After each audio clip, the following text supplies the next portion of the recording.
وما خلقت الجن والإنس إلا ليعبدون وقال الله تعالى أيضا في كتابه يا أيها الذين آمنوا أطيعوا الله وأطيعوا الرسول وأولي الأمر منكم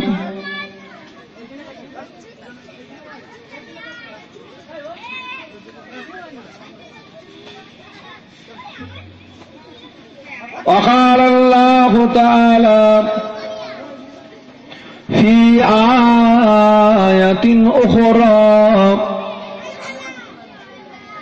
نحن قسمنا بينهم معيشة في الحياة الدنيا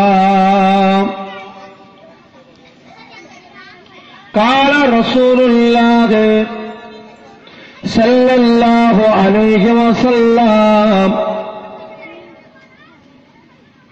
من زار عالما فكأنما زارني ومن زارني فقد زار الله ومن زار الله فقد غفر له وقال النبي صلى الله عليه وسلم اتقوا فراسة المؤمن فإنه ينظر بنور الله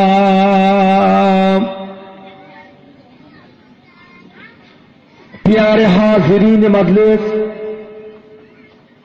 আমার দিনদার ইমানদার নেককার আল্লাহওয়ালা বাপেরা আমার ভাইজানেরা আলেম উলামায়ে কেরাম হাফেজ কোরআন আল্লাহ তাআলার হাজী বান্দা গণেরা পর্দার আড়ালে অবস্থিত আমার মা ও বোনেরা আজকের জলসা মাহফিলের আমার কমিটি ভাইজান গণেরা আল্লাহ তাআলার নিয়ামত যে আল্লাহ পাক আপনাকে এবং আমাকে এক জায়গায় বসিয়ে একত্রিত করে আল্লাহ আল্লাহর রাসূলের দুটো কথা শুনবার মতন তৌফিক এনায়েত করেছেন সকলে বলুন আলহামদুলিল্লাহ জোরে বলেন না আলহামদুলিল্লাহ আল্লাহ তাআলা দরবার অসংখ্য কোটি কোটি শুকরিয়া যে আল্লাহ পাক এই সময়ে কিছু মানুষকে রোগ দিয়ে বিমার দিয়ে নার্সিং হোমে হসপিটালে শুইয়ে রেখেছেন কিছু মানুষ যারা শয়তানি ধোঁকায় পড়ে বাজে জায়গায় বসে আছে বাজে কাজে লিপ্ত আছে ওই সমস্ত বালা মুসিবত থেকে আল্লাহ পাক আপনাকে এবং আমাকে হেফাজত করে দুনিয়ার বুকের বেহেশতের বাগানে একত্রিত করেছেন তাই আমরা সকলে মিলে আমাদের আল্লাহর প্রশংসা করি সকলে বলুন আলহামদুলিল্লাহ মুসলমানের জন্য আল্লাহ পাক এই দুনিয়াতে আর কোন নতুন নবী পাঠাবেন না মুসলমানের জন্য আল্লাহ পাক এই দুনিয়াতে নতুন আর কোন আসমানি কিতাবও পাঠাবেন না যা এসেছে আজ থেকে 1500 বছর আগে সেই আমাদের নবী সেই নবীর উপরে আল্লাহ পাক যে আসমানি কিতাব নাযিল করেছিলেন ফুরকান অর্থাৎ কুরআন শরীফ এই দুটো জিনিসের প্রচার প্রসার যতদিন আল্লাহর জমিনে জারি থাকবে ততদিন আল্লাহ পাক এই দুনিয়াটাকে ধ্বংস করবেন না জোরে বলুন না সুবহানাল্লাহ জোরে হবে না সুবহানাল্লাহ নারে তাকবীর কি বলে আপনাদের কারোর জন্য নতুন নবী দরকার আছে নাকি কেননা কিছু কিছু মুসলমানের ছেলে বলে গো হুজুরদের মুখে মুলি সাহেবদের মুখে ওই এক কোরআন এক হাদিস ওয়ার শুনে শুনে ভালো লাগে না কতদিন শুনবো বলছে হুজুরদের মুলি সাহেবদের নাকি একই ঢোল একই তবলা এ কদিন শুনবো আর তা আমার তো মনে হয় আল্লাহ পাক যদি দুনিয়াতে একটা নতুন যদি নবী পাঠাতেন তা ওই সমস্ত মুসলমানের মনে হয় একটু উপকার হতো, নতুন নবীর কাহিনী শুনতো, ঘটনা শুনতো, তারা তাহলে মনে হয় জলসা মাহফিলে গিয়ে বসতো। এখন আপনারা বলেন, নিজেকে মুসলমান বলে দাবি করব, কোরআন হাদিসের কথাবার্তা শুনতে ভালো লাগে না, এই রকম মন্তব্য করব, ইসলামের খাতায় নাম থাকবে? অত সহজ না। আল্লাহ পাক যদি আপনার আমার হায়াত কিয়ামত পর্যন্ত দিয়ে থাকেন, কিয়ামত পর্যন্ত আপনাকে আমাকে এই নবীর উপরে দরুদ, এই কোরআন শরীফের ওয়াজ শুনে যেতে হবে। পরিবর্তনের আশা করা চলবে? মাঝে মাঝে জলসা হবে, গ্রামে ঈদে মিলাদুন নবীর মাহফিল হবে। ইসালে সওয়াব ঈদে মিলাদুন নবীর মাহফিল করাটা হলো ফরজ। প্রতিটা মুসলমানের জন্য নামাজ পড়া যেমন ফরজ, রোজা রাখা যেমন ফরজ, গ্রামে ঈদে মিলাদুন নবীর মাহফিল পালন করাটা হলো ফরজ। না করলে গোটা গ্রামবাসী গুনাহগার হবে। বলেন, আল্লাহ পাক আপনার আমার নবীকে দুনিয়ার জিন্দেগি কত বছর হায়াত দিয়েছিলেন? 63 বছর। এই 63 বছর জিন্দেগির ভিতরে আল্লাহ পাক আপনার আমার নবীর শরীর থেকে নূরে নবুয়াত, নূরে মুহাম্মাদিটাকে জাহির করেছিলেন ক বছর বয়সে? বলেন। 40 বছর। তারপরে থাকে ক বছর? 23 বছর। 13 বছর মক্কা, মদিনায় 10 বছর। এই 13 বছর জিন্দেগির ভিতরে আল্লাহ রসুলের মুখের কথা, আল্লাহ রসুলের কাজ, আল্লাহ রসুলের আদেশ এবং নির্দেশ, সমস্ত জিনিসটাকে একসাথে কি বলা হয়? এই বাবু, তুই চুপ করে বস না বাপ।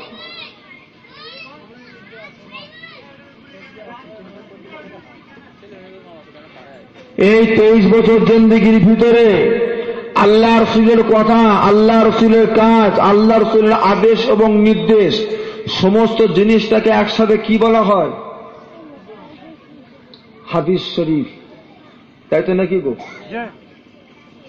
তা আল্লাহ রসুল বলেন, তোমরা নামাজ পড়ো, আমার উম্মতেরা তোমরা নামাজ পড়ো আমি নবীকে যেরকম নামাজ পড়তে দেখেছো।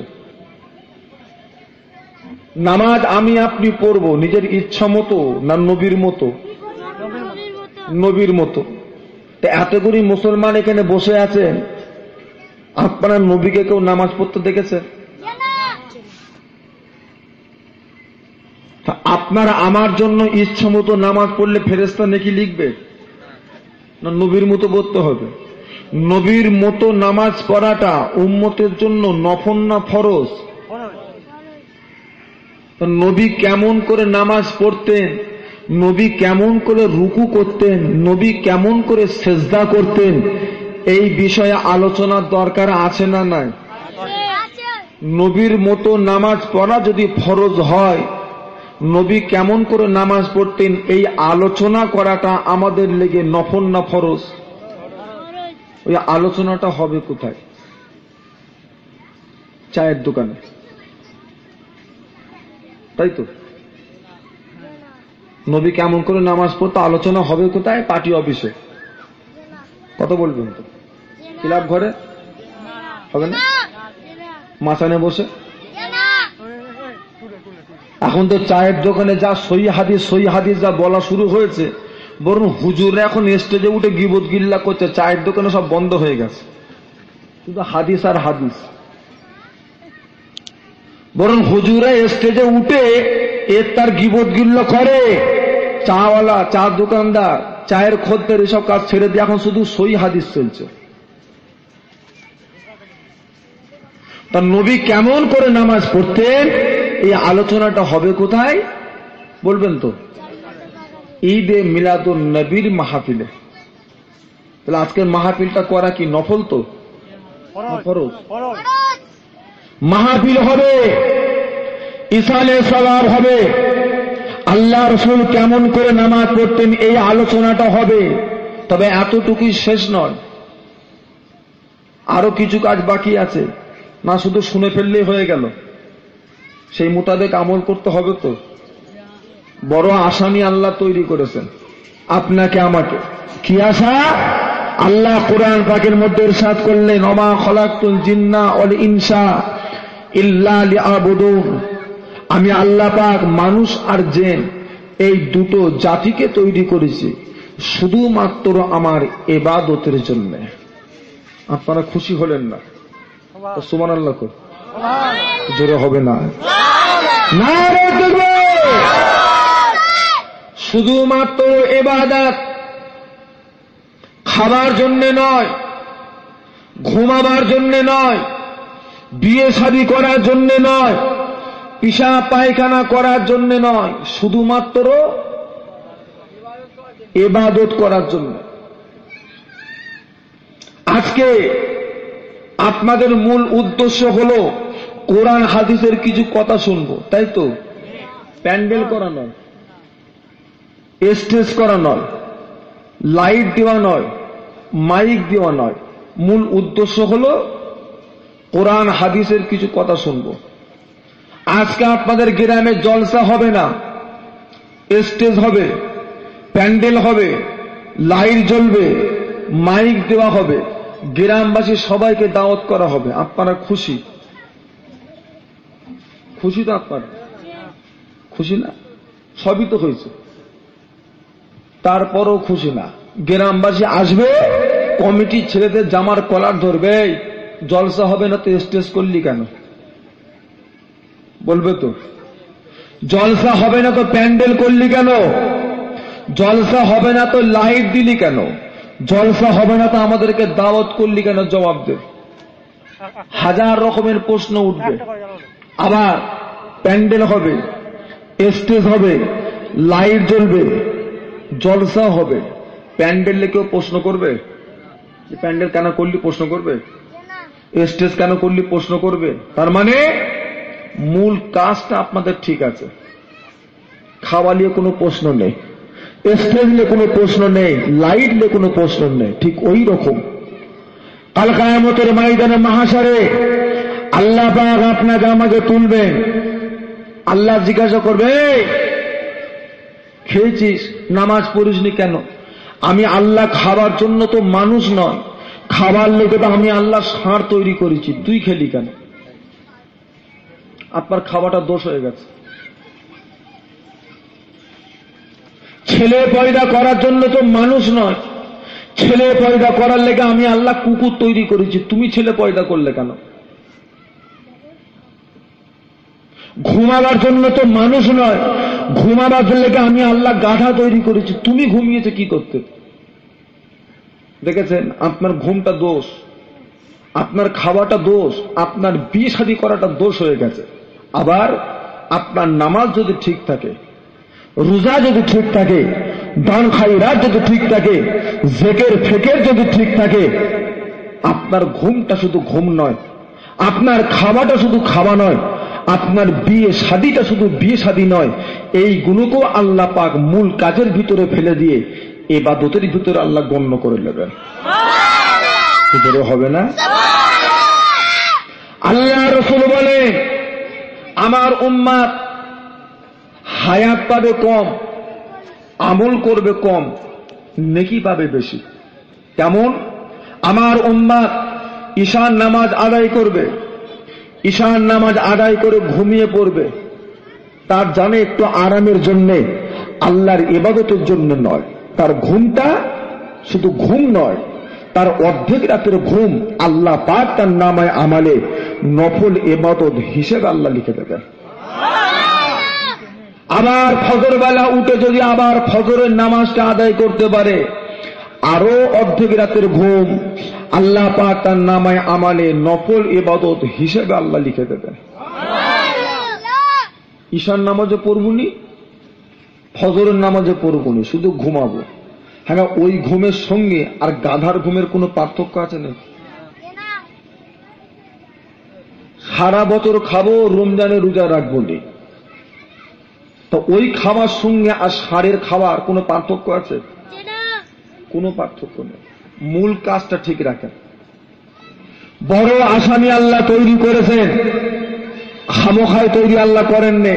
যে কিছু কিছু মানুষ বলে, হুজুর কিছুটা বয়স যাক একটু ঘুরিয়ে দাও। কিছু কিছু মানুষ বলে, হুজুর কিছুটা বয়স যাক তারপর দেখা যাবে। চেয়ারটা ধরে একটুখানি ঘুরিয়ে দেন,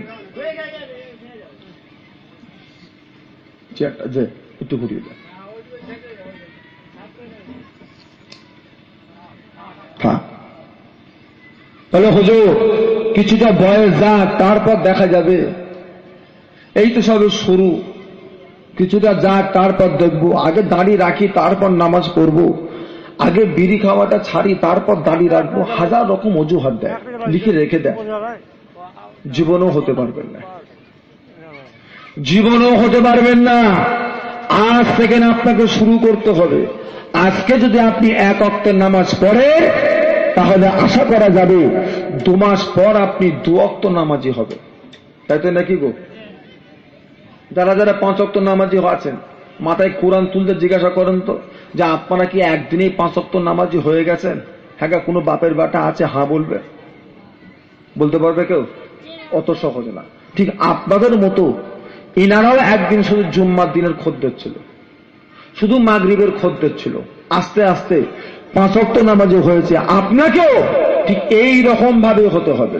আপনি এটা ভাবছেন যে কিছুটা বয়স যাক আমি একদিনেই 5 ওয়াক্ত মুসল্লি হয়ে যাব, লিখে রেখে দেন, জীবনও হতে পারবেন না। ভুল বলছি নাকি? হওয়া যাবে না। শুরু করে দেন। বড় আশা তৈরি করেছেন আল্লাহ পাক, আল্লাহ পাকে সেই আশাটা পূরণ করার চেষ্টা করুন। আল্লাহ পাক আপনাকে আমাকে মাল দিয়েছেন, জান দিয়েছেন। দুটো জিনিস আল্লাহ আপনাকে আমাকে দিয়ে আল্লাহ পাক আপনার আমার সঙ্গে জান্নাত কিনার ব্যবসা করছেন। বান্দা, জান দিয়েছি, মাল দিয়েছি, দুটো জিনিস তোমাকে দিয়েছি। ওই দুটো জিনিসকে তুমি আমার রাস্তায় খরচা করে তুমি আমার থেকে জান্নাত যাওয়ার অধিকার নাও। নিজেদের নয়, সবই আল্লাহ দিয়েছেন খুশি করে। আল্লাহর উদ্দেশ্য একটা, বান্দা তো আমার ইবাদত করবে। রাজা ডাক দিয়েছেন প্রজাকে, বাদশা ডাক দিয়েছেন গোলামকে, গোলাম এদিকে এসো। আমার রাজদরবারের পিছনে একটা আপেল গাছের বাগান আছে।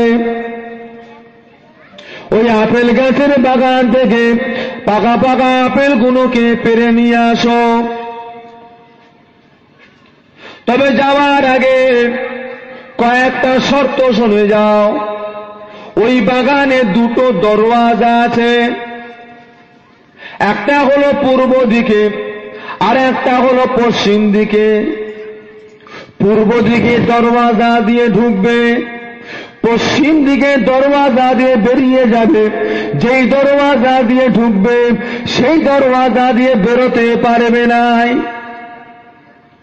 ওই বাগানে প্রবেশ করে পাকা পাকা আপেলগুলো পারবে, কাঁচা আপেলে হাত দেবে না।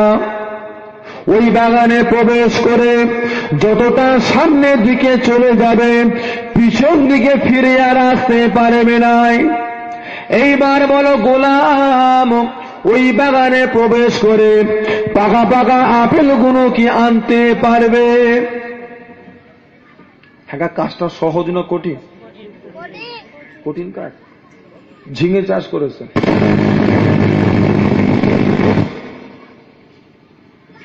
ঝিঙে চাষ করেছেন, পটল চাষ করেছেন, হ্যাঁ আরো কোথায় কি চাষ করেছেন। বাগানের এক মনো থেকে পাড়া শুরু করলেন, একটা একটা করে যান, পেরে পেরে যান। পাড়াও হয়ে গেল, বাগানও শেষ হয়ে গেল। এইভাবেই পারেন তো আপনারা? কাজটা কি কঠিন মনে হয়? তো বাগানে ঢুকবে 2টো দরজা, গোটা বাগানটা ঘিরা, একটা পূর্ব দিকে একটা পশ্চিম দিকে। পূর্ব দিকটা ঢুকবে, মাথায় ঝোড়া নিয়ে আপেল পারতে পারতে পারতে পারতে এক পা করে আগিয়ে যাবে। পশ্চিম দিকে দরওয়াজা চলে আসবে, ঝোড়া ভর্তি হয়ে যাবে, বেরিয়ে চলে যাবে। কাজটা কঠিন কাজ? কি কাজটা কঠিন? গাছ বসানো কঠিন, গাছের যত্ন নেওয়া কঠিন, ফল পাড়া তো কঠিন না। গোলাম বলে, হ্যাঁ হুজুর পারবো, কাজটা আমার জন্য সহজ কাজ। বাদশাহ বলে, যাও চলে যাও, ওই ঝোড়াটা নিয়ে গিয়ে আপেলগুলো পেরে নিয়ে আসো। গোলাম গিয়েছে বাগানে, পূর্ব দিকে দরওয়াজা দিয়ে বাগানে ঢুকেছে। বাগানে প্রবেশ করার প্রথমে দেখে কিনাই হাজার হাজার আপেল গাছ বসানো আছে, হাজার হাজার আপেল গাছ বসানো আছে, গাছে পাকা পাকা আপেল ভর্তি হয়ে আছে। গোলাম মনে মনে চিন্তা করে, সবে মাত্র তো ঢুকলাম, আরো কিছুটা সামনে যায়, তারপরে আপেল পারব। এই না বলে গোলাম কিছুটা সামনে আগিয়ে এসেছে, আপেল কিন্তু গোলাম পারে নাই। সেই জায়গায় আসবার পর আবার চিন্তা করতে লাগে, সামান্য এতটুকু ঝোড়া, এত বিশাল বড় বাগান, আর একটু সামনে যাই, তারপরে না হয় আপেল পারব। এই না বলে গোলাম আরো কিছুটা সামনে আগিয়ে এসেছে, আপেল আর তার পারা হয় না। সে জায়গায় আসবার পর চিন্তা করতে লাগে, আর একটু সামনে যায়, তারপরে আপেলগুলো পারব। এই না বলে গোলাম আর একটু সামনে আগিয়ে গিয়েছে। ও ভাইয়ারেরা, এই করতে করতে গোলাম অর্ধেক বাগান টপকে চলে গিয়েছে, আপেল আর তার পারা হয় নাই। অর্ধেক বাগান চলে যাওয়ার পর দেখে কিনাই হাজার হাজার আপেল গাছ বসানো আছে, গাছে আপেলও আছে। এইবার আর পাকা আপেল নয়, এইবার সব কাঁচা আপেল, এইবার সব কাঁচা আপেল। গোলাম যত সামনের দিকে যায় আর সে পাকা আপেল পাই নাই, এইবার সব কাঁচা আপেল।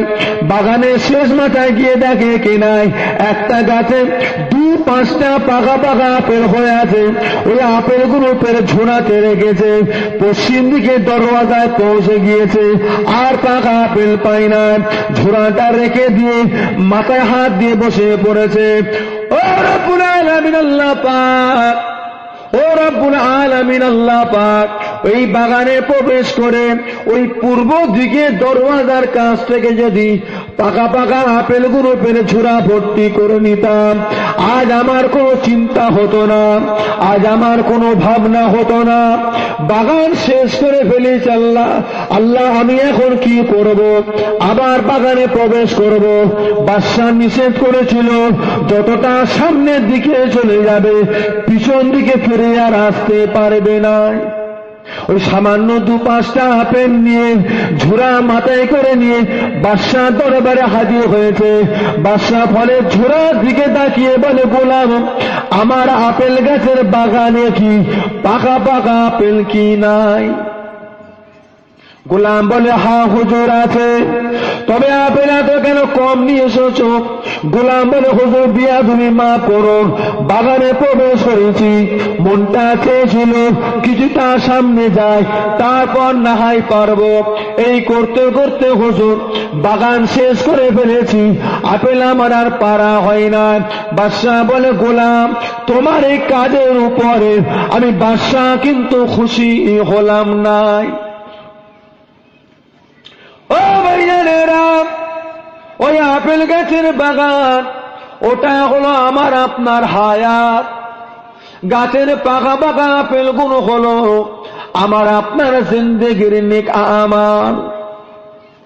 ওই আপেল গাছের বাগান ওটা হলো আমার আপনার হায়াত, গাছের পাকা পাকা আপেল গুলো হলো আমার আপনার জীবনের নেক আমাল। যখন 15 বছর বয়স হয়েছিল, মা বলে কচি নামাজ পড়। তখন আমি আপনি বলেছিলাম, মা কিছুটা সামনে যায়, তারপর না হয় দেখা যাবে। 20 বছর বয়স হয়েছে, বাপ বলে কচি নামাজ পড়। তখন আমি আপনি বলেছিলাম, বাপ আরো কিছুটা যাক, তারপর দেখা যাবে। 25 বছর বয়স হয়েছে, গ্রামবাসী বলে কচি নামাজটা আদায় কর। তখন আমি আপনি বলেছিলাম, চাচা আরো কিছুটা বয়স যাক, তারপর দেখা যাবে। যে রকম দ্বারা গোলাম কিছুটা সামনে যায়, তারপরে আপেল পারবো, কিছুটা সামনে যায় তারপরে আপেল পারবো। এই করতে করতে যেমন আপেল গাছের বাগান শেষ করে ফেলেছিল, ঠিক ওই রকম আমি আপনি কিছুটা সামনে যাই তারপরে ইবাদত করব, কিছুটা যাক তারপরে ইবাদত করব। এই করতে করতে আমি আপনি আমার আপনার জিন্দেগি হায়াতটাকে শেষ করে ফেলব। জীবনও কোনোদিন আল্লাহ তাআলার ইবাদত করনেওয়ালা বান্দা হতে পারবো না। শুধু ওই হবে, কিছুটা যাক তারপর দেখব। এখন ভাবছি এখনো কত রোজার মাস পাবো, রোজা রেখে নেবো, নেকি ভর্তি হয়ে যাবে। লাইলাতুল কদর পাবো, 1000 রাতের সমতুল্য রাত, এক রাত জেগে ইবাদত করব, আমার নেকি পাল্লা ভারী হয়ে যাবে। শবে বেরাত পাবো, শবে মেরাজ পাবো, কত কি পাবো। এই আশায় আমি আপনি আমার আপনার এখনকার জীবন জিন্দেগি হায়াত শেষ করতে রেখেছি। তবে ইচ্ছা আপনার যাবে ইবাদত করা, তখন শরীর আর ক্ষমতা থাকবে না। গোলামের ইচ্ছা গেছিল আপেল পারবার, পাকা আপেল যেমন আর পেল না, ঠিক ওই রকম আপনার আমার ইচ্ছা যাবে, আল্লাহ একটু শক্তি দেন, এইবার অনেক নামাজ পড়বো, শক্তি নেই, বিছান শয্যাশয়ী হয়ে শুধু চোখ দেখালি পানি বের হচ্ছে। ছেলে মেয়েরা মনে করছে বাপের কত কষ্ট হচ্ছে শরীরে, ওই কষ্ট তো কাঁদে নেই, এবার আখিরাতের ভয়ে কাঁদছে। জীবন করে তোলেন। আমার আপনার নবী দয়ার নবী নূর নবী বলে, দুনিয়া যখন তোমরা আতরের দোকান দেখতে পাবে, ওই আতরের দোকানের পাশে গিয়ে তোমরা বসে যাও। আতর তোমায় কিনতে হবে না, দোকানদার বিনামূল্যে তোমায় আতর যদি মাখিয়ে নাও দেয়, তুমি আতর যদি নাও কেনো, দোকানের পাশে গিয়ে তুমি বসে যাও, তাহলে কি হবে? দুনিয়ার হাওয়াটা, আতরের শিশি থেকে আতরের খুশবুটা তোমার নাকে লাগিয়ে দেবে। ও সাহাবায়ে কেরামেরা, আমার উম্মতেরা, তোমরা নামাজ যদি নাও পড়ো, রোজা যদি নাও রাখো, দান খায়রা যদি নাও করো, ইবাদত বান্দিকে যদি নাও করতে পারো, যিনারা নামাজ পড়ে তাদের পাশে গিয়ে বসো, যিনারা রোজা রাখে ওনাদের পাশে গিয়ে বসো, আল্লাহওয়ালাদের পাশে গিয়ে বসো, তাহলে কি হবে? আল্লাহওয়ালাদের শরীরের জান্নাতি হাওয়াটা তোমার শরীরও লেগে যাবে। তাদের পাশে বসে তাদের সাথে বন্ধুত্ব করেন, যে নাজাতের ওসিলা হয়ে যাবে কিয়ামতের ময়দানে। যার ভিতরে 3টে গুণ পাবেন তার সঙ্গে বন্ধুত্ব করুন। যে মানুষটার ভিতরে 3টে গুণ পাবে তার সঙ্গে বন্ধুত্ব করুন, ভালোবাসা করো, তাহলে কি হবে? ওই 3টে গুণওয়ালা বন্ধুটা আপনার জন্য নাজাতের ওসিলা হয়ে যাবে। আমার আপনার নবী দয়ার নবী নূর নবী বলেন, ওই মানুষটার সঙ্গে বন্ধুত্ব করো যার মুখটা দেখলে পরে আল্লাহর কথা মনে পড়ে, যার মুখের কথা শুনলে পরে শরিয়াতি ইলম বাড়ে, যার আমল দেখলে পরে আখিরাতের কথা মনে পড়ে। এই রকম বন্ধুর সঙ্গে, এইরকম মানুষের সঙ্গে বন্ধুত্ব করো, ভালোবাসা করো, উপাবাসা করো, তার সঙ্গে গল্প গুজব করো, তাহলে কি হবে? তোমার ওই বন্ধুটা তোমার জন্য কাল কিয়ামতের ময়দানে মাহশারে আল্লাহ পাকের কাছে নাজাতের ওসিলা হয়ে যাবে। জোরে বলুন না সুবহানাল্লাহ। যার ভিতরে 3টে গুণ পাবে তার সঙ্গে বন্ধুত্ব করে। আমরা এমনি এমনি বন্ধুত্ব করি, ওতে হবে না। আমরা দুনিয়ায় এসেছি আখিরাত হাসিলের জন্য, আর দুনিয়াও মাজরাতুল আখিরাত, দুনিয়াটা হলো আখিরাতের খেতি বাগান। আপনাদের মাঠে চাষ হয়, ধান চাষ হয়, আলু চাষ হয়, বিক্রি এখানে হয় না, বিক্রি হয় বর্গেচিয়া বাজারে। তাই তো নাকি? একটা চাষের জায়গা আর একটা বিক্রির জায়গা। দুনিয়ায় আমরা চাষ করতে এসেছি, দুনিয়ায় আমরা চাষ করতে এসেছি, বিক্রি হবে দুনিয়াতে নয়, বিক্রি হবে আখিরাতে। আল্লাহর কাছে চাষের ফসলটা জমা দাও, আল্লাহ পাক তার বিনিময়ে আপনাকে আমাকে তিনি তেনার দয়া জান্নাত দেবেন। জোরে বলুন না। আমরা কোনো দিকে কমজোরি নয়, আমরা সর্বদিকে মজবুত। আল্লাহ পাক আপনার আমার সর্বদিকটা শক্তি করেছেন, মজবুত করেছেন। বিশ্বের সবচেয়ে বড় নবীকে পেয়েছি, যেই নবীর উম্মতের আশা প্রতিটা নবী করেছিলেন, সেই নবীর উম্মাত হতে পেরেছে। দ্বিতীয় নাম্বার, 4 ইমামের ভিতরে ইমামে আজম আবু হানিফাকে পেয়েছি। তৃতীয় নাম্বার, বাংলার মুসলমান হয়ে ফুলপুরার পীর মুজাদ্দিদুজ্জামানকে পেয়েছি। জোরে বলবেন। আমাদের কোন দিক কমজোরি আছে নাকি? সর্বদিক মজবুত। তো কতটা মজবুত? এই পীরের অভাব নেই। কেমন পীর পেয়েছে আমি আপনি? কিতাব খুলে দেখেন, বেশি দিনের নয়, আজ থেকে 80 বছর আগেকার ইতিহাস।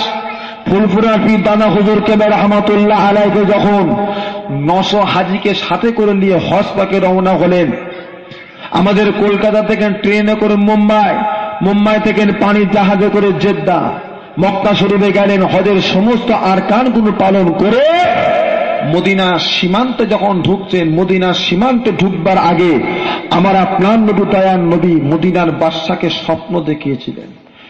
মদিনার বাদশাহ, মাগরিব বাংলার পশ্চিম বাংলা থেকে আসছে মাওলানা আবু বকর। ওই আবু বকরকে আমি রাসূলুল্লাহ আমার মাদের ভিতরে থাকবার সুযোগ করে দেওয়া হোক। যে হাজার হাজার হাজির ভিতরে খোঁজা হচ্ছে, মাওলানা আবু বকর কে আছো? মুখ চেনে নেই। মাওলানা আবু বকর কে আছো? মাওলানা আবু বকর তোমাদের ভিতরে কে আছে? আপনার আমার পীর বললেন, জি আমি, আমার নাম হলো আবু বকর। হুজুর, আপনার থাকবার সুযোগ আল্লাহ রাসূলের মাজারের ভিতরে হয়েছে, আপনি যান। সাথে করে 2 জন পেলেন। কাকে কাকে নিলেন? আমাদের বড় হুজুর কেবলা রহমাতুল্লাহ আলাইহি, বসিরহাট আল্লামা রুহুল আমিন রহমাতুল্লাহ আলাইহি, 2 জনকে সাথে করে নিয়ে আল্লাহ রাসূলের মাজারের ভিতরে 1 দিন 1 রাত থাকবার সুযোগ পেয়েছিলেন। বাইরে সবাই অপেক্ষা করে, আল্লাহ রাসূলের মাজারের ভিতরে ঢুকেছে। পশ্চিম বাংলা থেকে এসেছে মাওলানা আবু বকর। মানুষটাকে দেখতে হয়, কেমন মানুষ রে বাবা, যার থাকবার সুযোগ নবী পাকের মাজারের ভিতরে হয়েছে। সবাই অপেক্ষা। হুজুর কেবলা বাইরে বেরোলেন, আল্লাহ রাসূলের মাজারের ভিতর থেকে সবাইকে মুসাফা করে কথাবার্তা বলে বলে, হুজুর আপনি একটু ওয়াজ করুন, আমরা আপনার মুখের একটু ওয়াজ শুনতে চাই। দাদা হুজুর কেবলা ডাকলেন, বসিরহাট আল্লামা রুহুল আমিন, বাবা একটু ওয়াজ করো। মদিনার মসজিদ নববী শরীফে একটানা আরবিতে 3 ঘন্টা ওয়াজ করেছিলেন। সেখানকার মানুষ বসিরহাট আল্লামা হুজুরের মুখের ওয়াজ নসিহত শুনে ফুলপুরার পীর দাদা হুজুরের পাগড়ি ধরে বায়াত হয়েছিলেন। দেখবেন কিয়ামতের ময়দানে শুধু 52 জেলার লোক নয় গো, মক্কা মদিনা সেখানকার লোকগুলো আমার দাদা হুজুর কেবলার পিছনে এসে কাঁটার দেবে। কেন? এরা দুনিয়াতে দাদা হুজুরের সিলসিলার মানুষ ছিলেন। জোরে বলবেন। আবার কি চান আপনি? একটা কথা আছে না, ঘর কা মুরগি ডাল বরাবর। খুব কাছাকাছি হয়ে গেছে তো, সেজন্য মিল মহব্বত ভালোবাসাটা অনেক কমে গেছে। কথা ভুল বলছি নাকি? কমে গেছে, সেরকম আর দাম দেয় না। অনেক সন্তোষপুরের লোক ফুলপুরা শরীফে যায় কোনো কাজে, কাজটা মিটিয়ে চলে আসে, দাদা হুজুরের মাজারটা জিয়ারতও করে না। আমি ভুল বকছি তো? জিয়ারতটাও করে না। ছিলে সুফি জঙ্গলে আরাম করতেন, বাকলে আরাম করতেন। হযরত সুফি আব্দুল মোমেন রহমাতুল্লাহ আলাইহি, হিন্দু ছেলে, চিনেছিলেন ফুলপুরা পীর দাদা হুজুরকে।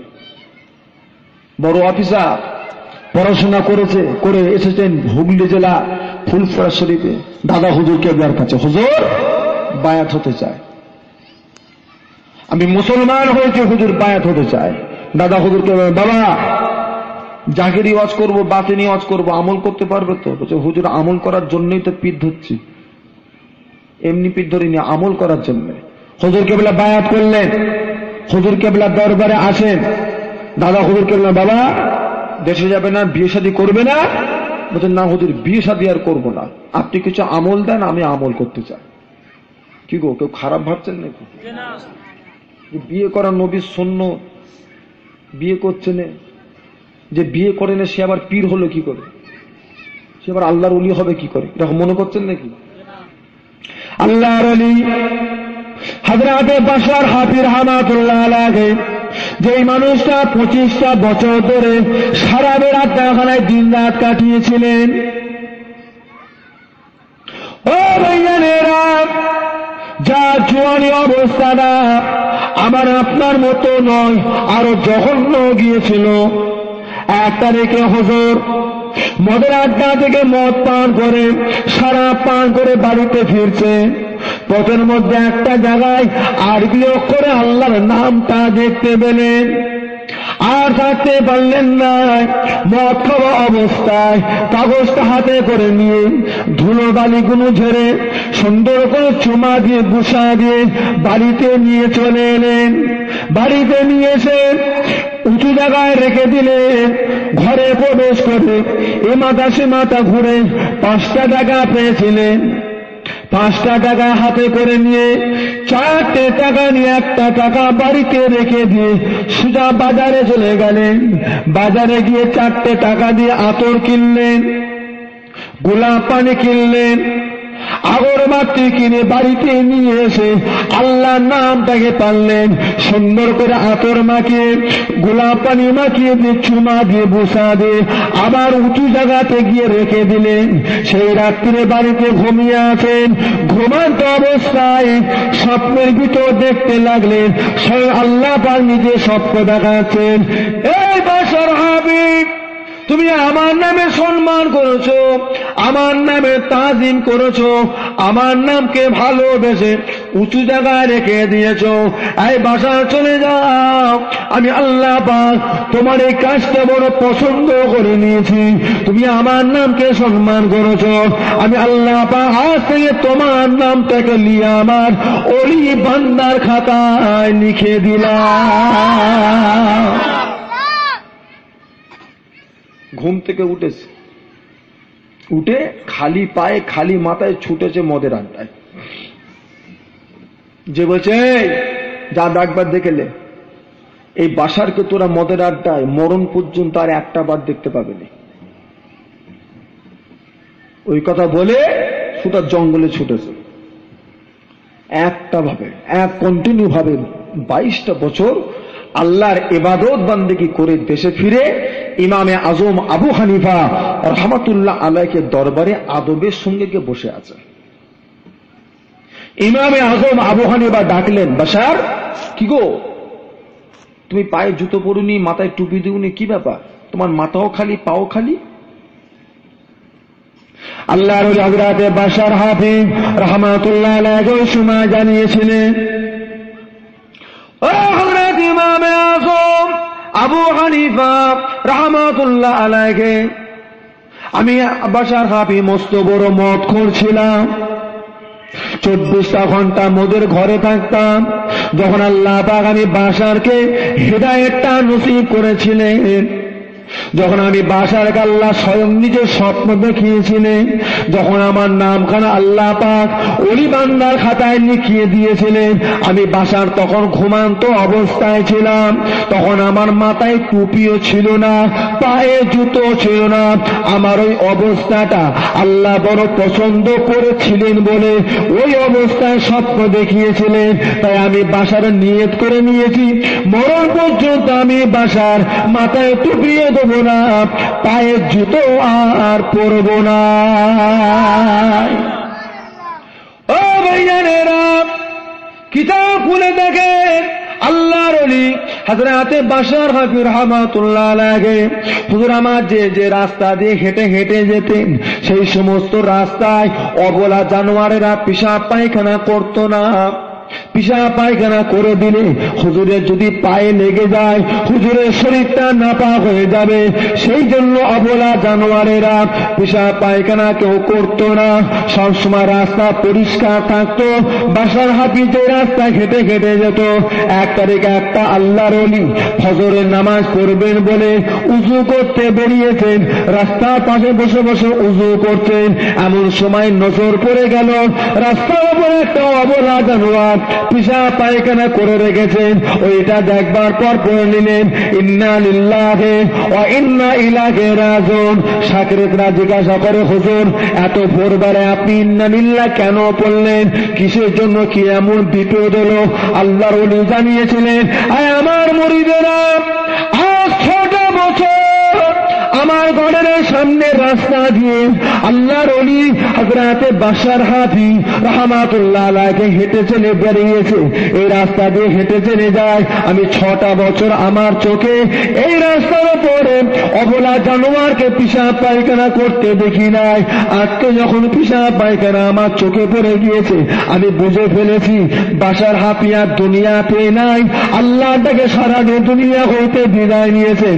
সকাল হয়েছে, খবর নিয়ে দেখা গেল সত্যি সত্যি আল্লাহর ওলি হযরতে বাশার হাফি রাহমাতুল্লাহ আলাইহি আল্লাহ তাকে আল্লাহর মহব্বতে দুনিয়া হইতে বিদায় নিয়ে চলে গিয়েছেন।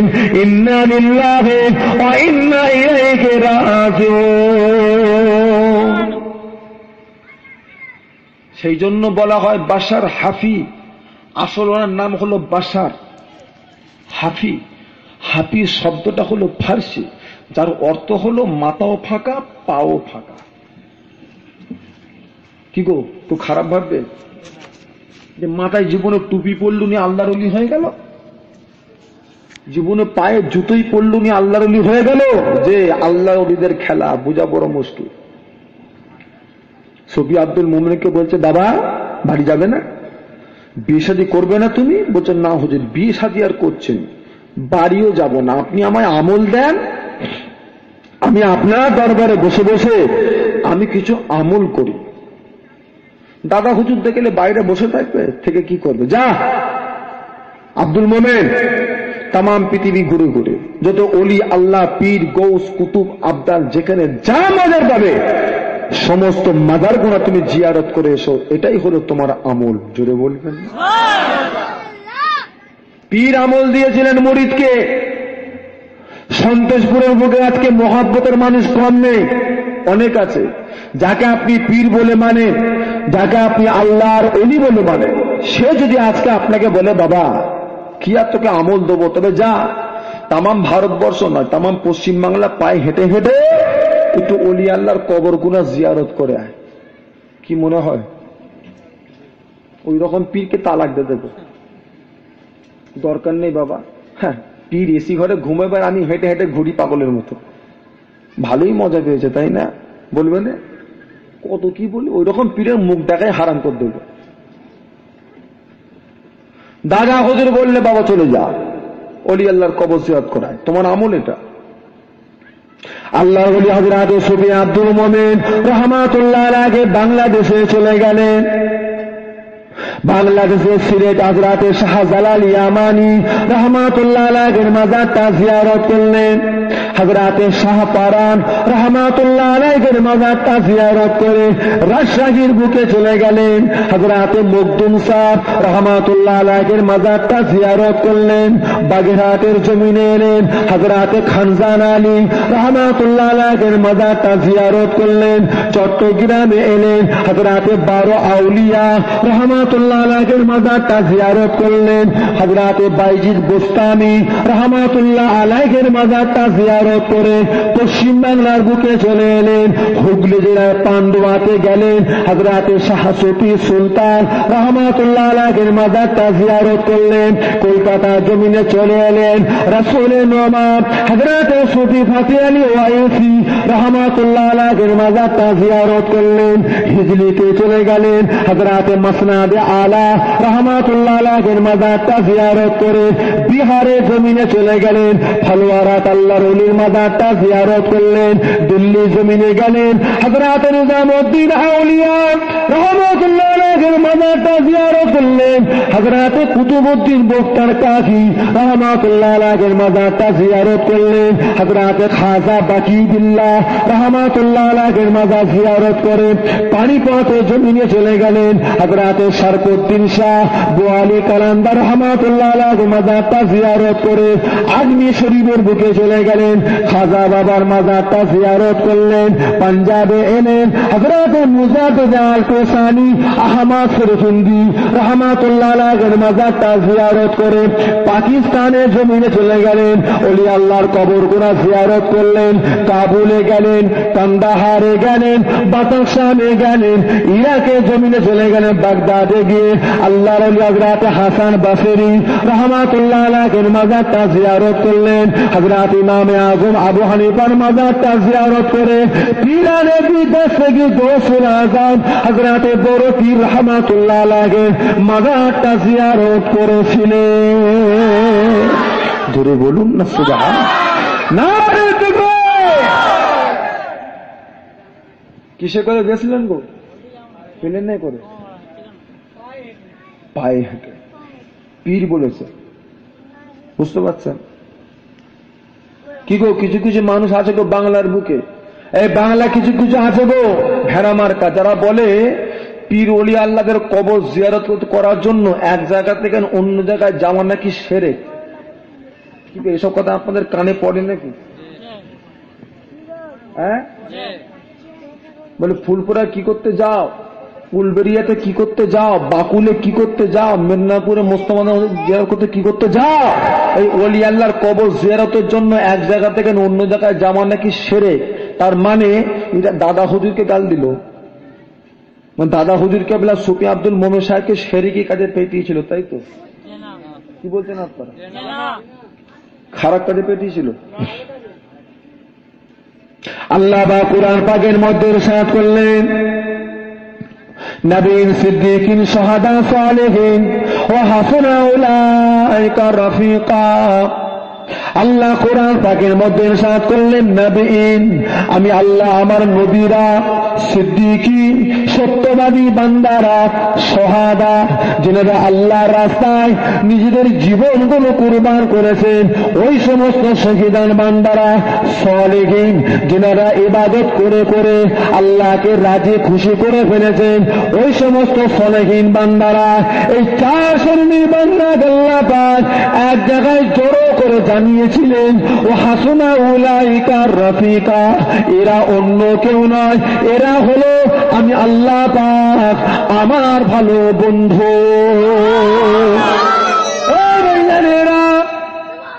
আজ আমি আপনি আল্লাহ পাকের বান্দা, আল্লাহর বন্ধু হতে পারি না। আল্লাহ পাকের জঘন্য একটা গুনাহগার পাপী বান্দা।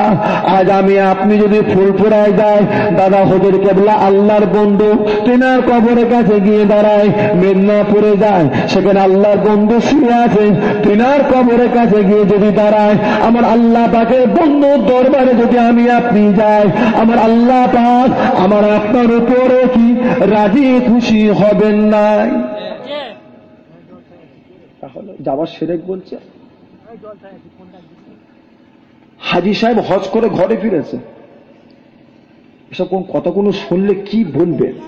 বলছে হুজুর, মক্কা শরীফে 2 রাকাত নামাজ পড়লে 1 লক্ষ রাকাত নামাজের সওয়াব পাওয়া যায়, আর মদিনায় 2 রাকাত নামাজ পড়লে 50,000 রাকাতের নামাজের সওয়াব পাওয়া যায়। তা হুজুর আমি মদিনায় কি করতে যাব? কথা বুঝতে পারছেন? হজের সমস্ত আইন কানুন হুকুম যা আছে সব তো মক্কায়, মদিনায় তো কিছু নেই। মদিনায় কে শুয়ে আছেন? আল্লাহ রসুল শুয়ে আছেন, ব্যাস অতটুকুই। তা আমি মদিনায় কি করতে যাব? সবই তো মক্কা শরীফে। মক্কা শরীফে একটা রোজা রাখলে 1 লক্ষ রোজা নফল রোজা রাখার স্বভাব হয়, আর মদিনায় একটা রোজা রাখলে 50,000 রাখা 50,000 নফল রোজার সওয়াব পাওয়া যায়। তা আমি মদিনায় গিয়ে সওয়াবটা কেন কম নিতে যাব? আমি তো মক্কাতেই থাকি, মদিনায় যে লাভ নেই। খবরলে বোঝা গেল ব্যাপারটা ওখানে নয়। ওদের বলার মূল উদ্দেশ্য হচ্ছে ওরা আল্লাহ নবীর মাজার জিয়ারত করতে ওরা পছন্দ করে না। এক কথায় ওরা মদিনায় যাবে না, নবী পাকের মাজার জিয়ারত করতে যাবে না। যদি আপনি বলেন যাওনি কেন, ও আপনাকে বলবে আল্লাহ রসুলকেই তো হজ করার লেগে মদিনা থেকে মক্কায় আসতে হয়েছিল, তো তুমি আবার মক্কায় গিয়ে হজ করতে মদিনায় কি করতে যাবে? আমার কথা বুঝে যাচ্ছে? নবীদের কবরে যাবে আল্লাহর বন্ধু। কি গো ফুলপুরা পীর দাদা হুজুর আল্লাহর বন্ধু হতে পারে না? হ্যাঁ, ধনপুতার আকার জঙ্গলে বসে বসে কবচ কথা বলে না। তাহলে ছোট হুজুর ক বছর? 18 বছর একভাবে ইবাদত করেছিলেন। ইবাদত করে বাড়িতে ফিরতেন, ফজরের নামাজ পড়ে ঘরে গিয়ে জামার হাতটা তুলে বিবিদের কানে দিতেন, দাদিদের কানে দিতেন। দাদিরা নিজে মুখে বলেছেন, তোমার দাদু যখন হাতটা তুলে আমাদের কানে দিত, তোমার দাদুর পশমের গোড়া থেকে আল্লাহ আল্লাহ শব্দের জিকিরের আওয়াজ শুনতে পেতাম। আল্লাহর বন্ধু হতে পারে না। সাধারণ কবর জিয়ারত করবেন, কিছু কিছু বেরিয়েছে কবরের দিকে ফিরে দোয়া খায়ের কোন পড়ছে, সূরা ফাতিহা নাস ফালাক পড়ছে, আর দোয়া চাওয়ার সময় কবরকে পিছনে রেখে দিয়ে কেবলা মুখ হয়ে দোয়া চাইছে। বলছে কবরের দিকে ফিরে দোয়া চাওয়ার নাকি শিরক, তাই না? দোয়া চাইতে গেলে কেবলা মুখ হতেই হবে। হ্যাঁ, এরকম কোন ব্যাপার আছে? সব সময় জানবে সেজদার কেবলা হলো আল্লাহর কাবা, দুয়ার কেবলা হলো আসমান। সেজদার কেবলা আল্লাহর কাবা, দুয়ার কেবলা হলো আসমান। দোয়া চাওয়ার জন্য কেবলা মুখ হওয়াটা শর্ত নয়। দোয়া চাওয়ার জন্য যদি কেবলার দিকে হওয়াটা শর্ত যদি হতো, ফজরের নামাজের পরে আর আসরের নামাজের পরে ইমাম ঘুরে বসলো কেন? কি বলছেন আপনারা? তাহলে ভুল করছে। ওটা ভুল নয়। যেই নামাজের শেষে সুন্নত নফল নামাজ থাকে না, সেই নামাজে ইমাম নামাজ পড়িয়ে ঘুরিয়ে বসে দোয়া করাটা হলো সুন্নাত রাসূল। জোরে বলুন না সুবহানাল্লাহ। এই সমস্ত কবর জিয়ারত করবেন, মুর্দাদের নামে সবরেসানি করবেন, দোয়া খায়ের করবেন। আমার আপনার নবী দয়ার নবী নূর নবী মদিনার মসজিদ নববী শরীফ থেকে দুজনা সাহাবাগণে নিচে নেমে আসেন। ও ভাইয়ারা, মদিনার মসজিদ নববী শরীফের পাশে হলো মদিনার কবরস্থান জান্নাতুল বাকি। জান্নাতুল বাকির পাশ দিয়ে নবী আমার হেঁটে হেঁটে চলে যান। কিছু রাস্তা যাবার পরে নবী একবার জান্নাতুল বাকির দিকে ফিরে তাকালেন। দুটো কবর দেখতে পেলেন, তাজা কবর, টাটকা কবর, কাঁচা কবর। কবর দুটাকে দেখবার পরে নবী আর আগে গেলেন নাই, এদিকে ওদিকে তাকিয়ে একটা খেজুরে গাছের গোড়া গিয়ে হাজির হয়ে একটা খেজুরে গাছের ডালটাকে ছিঁড়ে নিয়ে দুটি ভাগে ভাগ করে মদিনার কবরস্থান জান্নাতুল বাকিতে গিয়ে দুটো কাঁচা কবরের মধ্যখানে গিয়ে পুঁতে দিলেন। পোতেন তো নাকি সেরেক বলে বন্ধ করে দিয়েছে? কটা দেন? 5টা। নবী কটা দিয়েছিলেন? একটা। সমস্যা নেই, কেউ 3টে দেয়, মাথার কাছে একটা, বুকের কাছে একটা, পায়ের কাছে। কেউ 4 কোণে 4টে দেয়, কেউ আবার 4 কোণে 4টে দেয়, আমার মধ্যখানেও একটা দেয়। যাই হোক, তাতে যদি শান্তি হয়, ছেড়ে দিচ্ছে বাপের কবর, আলহামদুলিল্লাহ। তবে দেখবেন এর থেকে বাড়াবাড়ি না হয়ে যায়। কি আছে, এই পুত্র বোধা ফুল ছড়াচ্ছে, এগুলো বাড়াবাড়ি। কেউ আছে ওই খেজুর গাছ পুঁততে পুঁততে আবার দেখবেন ফুলের দানা ছড়াচ্ছে, এইগুলো হতে চলবেন, এইগুলো বেদাত। নবী একটা পুঁতেছিলেন, সেখানে আপনি আপনার বাপের কবরে 3টে 4টে 5টা দিচ্ছেন, খেজুর গাছের ডালি দিচ্ছেন, আলহামদুলিল্লাহ, সমস্যা নেই। তবে ওদের মতো যেন আবার ফুল ছড়াতে শুরু করতে পারেন। নবী আমার সাহাবা হুজুরকে নিয়ে আবার পথ চলা আরম্ভ করে দিলেন। কিছু রাস্তা যাবার পরে একটা সাহাবী জিজ্ঞাসা করেছিলেন, ইয়া রাসূলুল্লাহ, ইয়া হাবিবাল্লাহ, জীবনে অনেক কবরের পাশ দিয়ে গিয়েছি, আপনি তো এরকম করেন নাই, আজকে দিনে এরকম করার কারণটা কি জানতে পারি? নবী আমার এই সময় জানিয়েছিলেন, ও সাহাবায়ে কেরামেরা, এই দুটো কবরে আযাব হচ্ছিল। একটা কবরে বাসি পেশাব করে পানি ব্যবহার করত না, জামা কাপড়ের নাপাক লেগে থাকতো, পরিষ্কার সে হতো না, তার জন্য তার কবরে কঠিন আযাব হচ্ছে। পেশাব করে পানি নেয় না, এখনো নেয় না মুসলমানের ছেলে। ওই এমন এমন টাইট টাইট প্যান্ট পরে, আপনি দেখলে অবাক হয়ে যাবে। বসতে তো পারে না, দেরিয়েই করতে হয়, পানি নেবে কি করে? কঠিন গুনাহ, শরীর নাপাক রাখা কঠিন গুনাহ। তুমি পেশাব করে পানি নিলে না, ঘরে ঢুকছো, ঘরে গিয়ে দেখছো তোমার দাদি জাখানদানি চলছে, সবাই মুখে পানি দিচ্ছে, তুমি দিতে পারবে? কথা বলবেন? তোমার মায়ের জাকামদানি শুরু হয়ে গেছে, হার্ট স্ট্রোক করেছে, ঘর ঘরে নিয়ে আরম্ভ হয়ে গেছে, সবাই মুখে পানি দিচ্ছে, তুমি মাথাকে দাঁড়িয়ে আছো, ছোটও পাচ্ছ নি, তুমি তো না পা মুখে যে এক চামচ পানি দেবে শেষ সময়, সেই দেওয়ার ক্ষমতা তোমার নেই। তোমার শরীর না পাক, তুমি পেশাব করে পানি দেবে। একটা কবরবাসী পেশাব করে পানি ব্যবহার করত না, তার জন্য তার কবরে আযাব হচ্ছে। আর একটা কবরবাসী চকুল করি করত, একটা মুসলমানের কথা আর একটা মুসলমানকে লাগিয়ে দিয়ে দুজনের ভিতরে ঝগড়া লাগিয়ে দিত, তার জন্য তার কবরে আযাব হচ্ছিল। আমি নবীকে আল্লাহ বুঝবার ক্ষমতা দিয়েছেন, সেই জন্য আমি রাসূলুল্লাহ কাঁচা খেজুরের গাছের ডালকে ছিঁড়ে নিয়ে দুটো তাজা কবরের মধ্যে এখানে পুঁতে দিলাম। ও সাহাবায়ে-কেরামেরা, এই খেজুরের গাছের ডালগুলো আল্লাহর নামে জিকির করবেন, আল্লাহর নামে জিকিরের ওসিলায় ওই দুটো কবরবাসী কবরের আযাবকে আমার আল্লাহ পাক ক্ষমা করে দেবে। ও ভাইজানেরা, ও উম্মতি গণেরা, সামান্য একটা খেজুরের গাছের ডাল যদি তারও কবরে পুঁতে দেওয়া হয়, তার ওসিলায় যদি কবরের আযাব যদি মাফ হয়ে যায়। আজকের মাহফিলে এতগুলি মুসলমান বসে আছেন, কারো বাপ আছেন তো মা নাই, কারো মা আছেন তো বাপ নাই, কারো মা বাপ দুনিয়াতে কেউ নাই, দুজনে কবরবাসী হয়ে গিয়েছেন। আজ আমরা সন্তান, আজ আমরা ছেলে, আজকে আমরা এক জায়গায় বসে বসে আল্লাহর নবীর প্রতি দরুদ পড়ব, কোরআন শরীফ তেলাওয়াত করব, আল্লাহর নামে জিকির করব।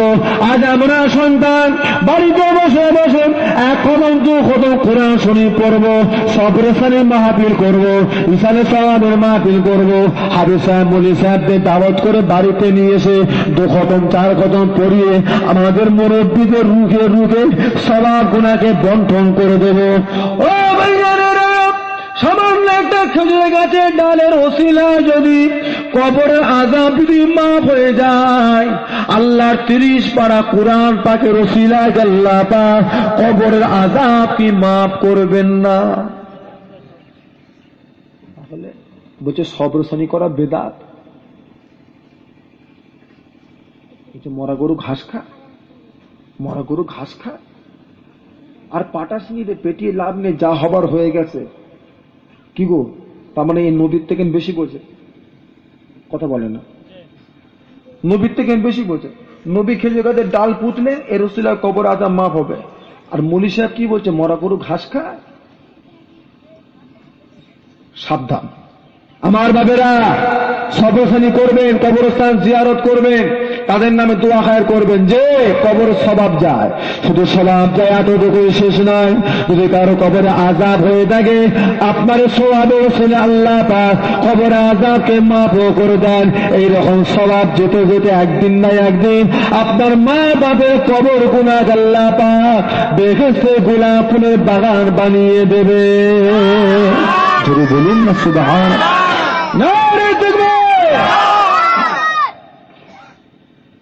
আমার বাপেরা, ভাইজানেরা, হযরত সুফিয়ান আব্দুল মোমেন রাহমাতুল্লাহ আলাইহি ইরাকের জমিন থেকে জেরুজালেমে গেলেন, আল্লাহর নবীর কবর গুনাহকে জিয়ারত করলেন, বাইতুল মুকাদ্দাসে গেলেন, অস্ট্রেলিয়ায় গেলেন, আমেরিকায় গেলেন, জার্মান গেলেন, জাপানে গেলেন, এইরকম তাম পৃথিবী ঘুরে ঘুরে মক্কা শরীফের জমিনে এসে আল্লাহর কাবার হজটা আদায় করলেন, সাফা মারওয়া সাই করলেন, হজের আরকান হুকুম পালন করে মদিনায় চলে গেলেন, হাবিবুল্লাহর মাজারটা জিয়ারত করে দীর্ঘ 25টা বছর বাদ তিনি আবার ফুলফুরার জমিনে ফিরেছিলেন।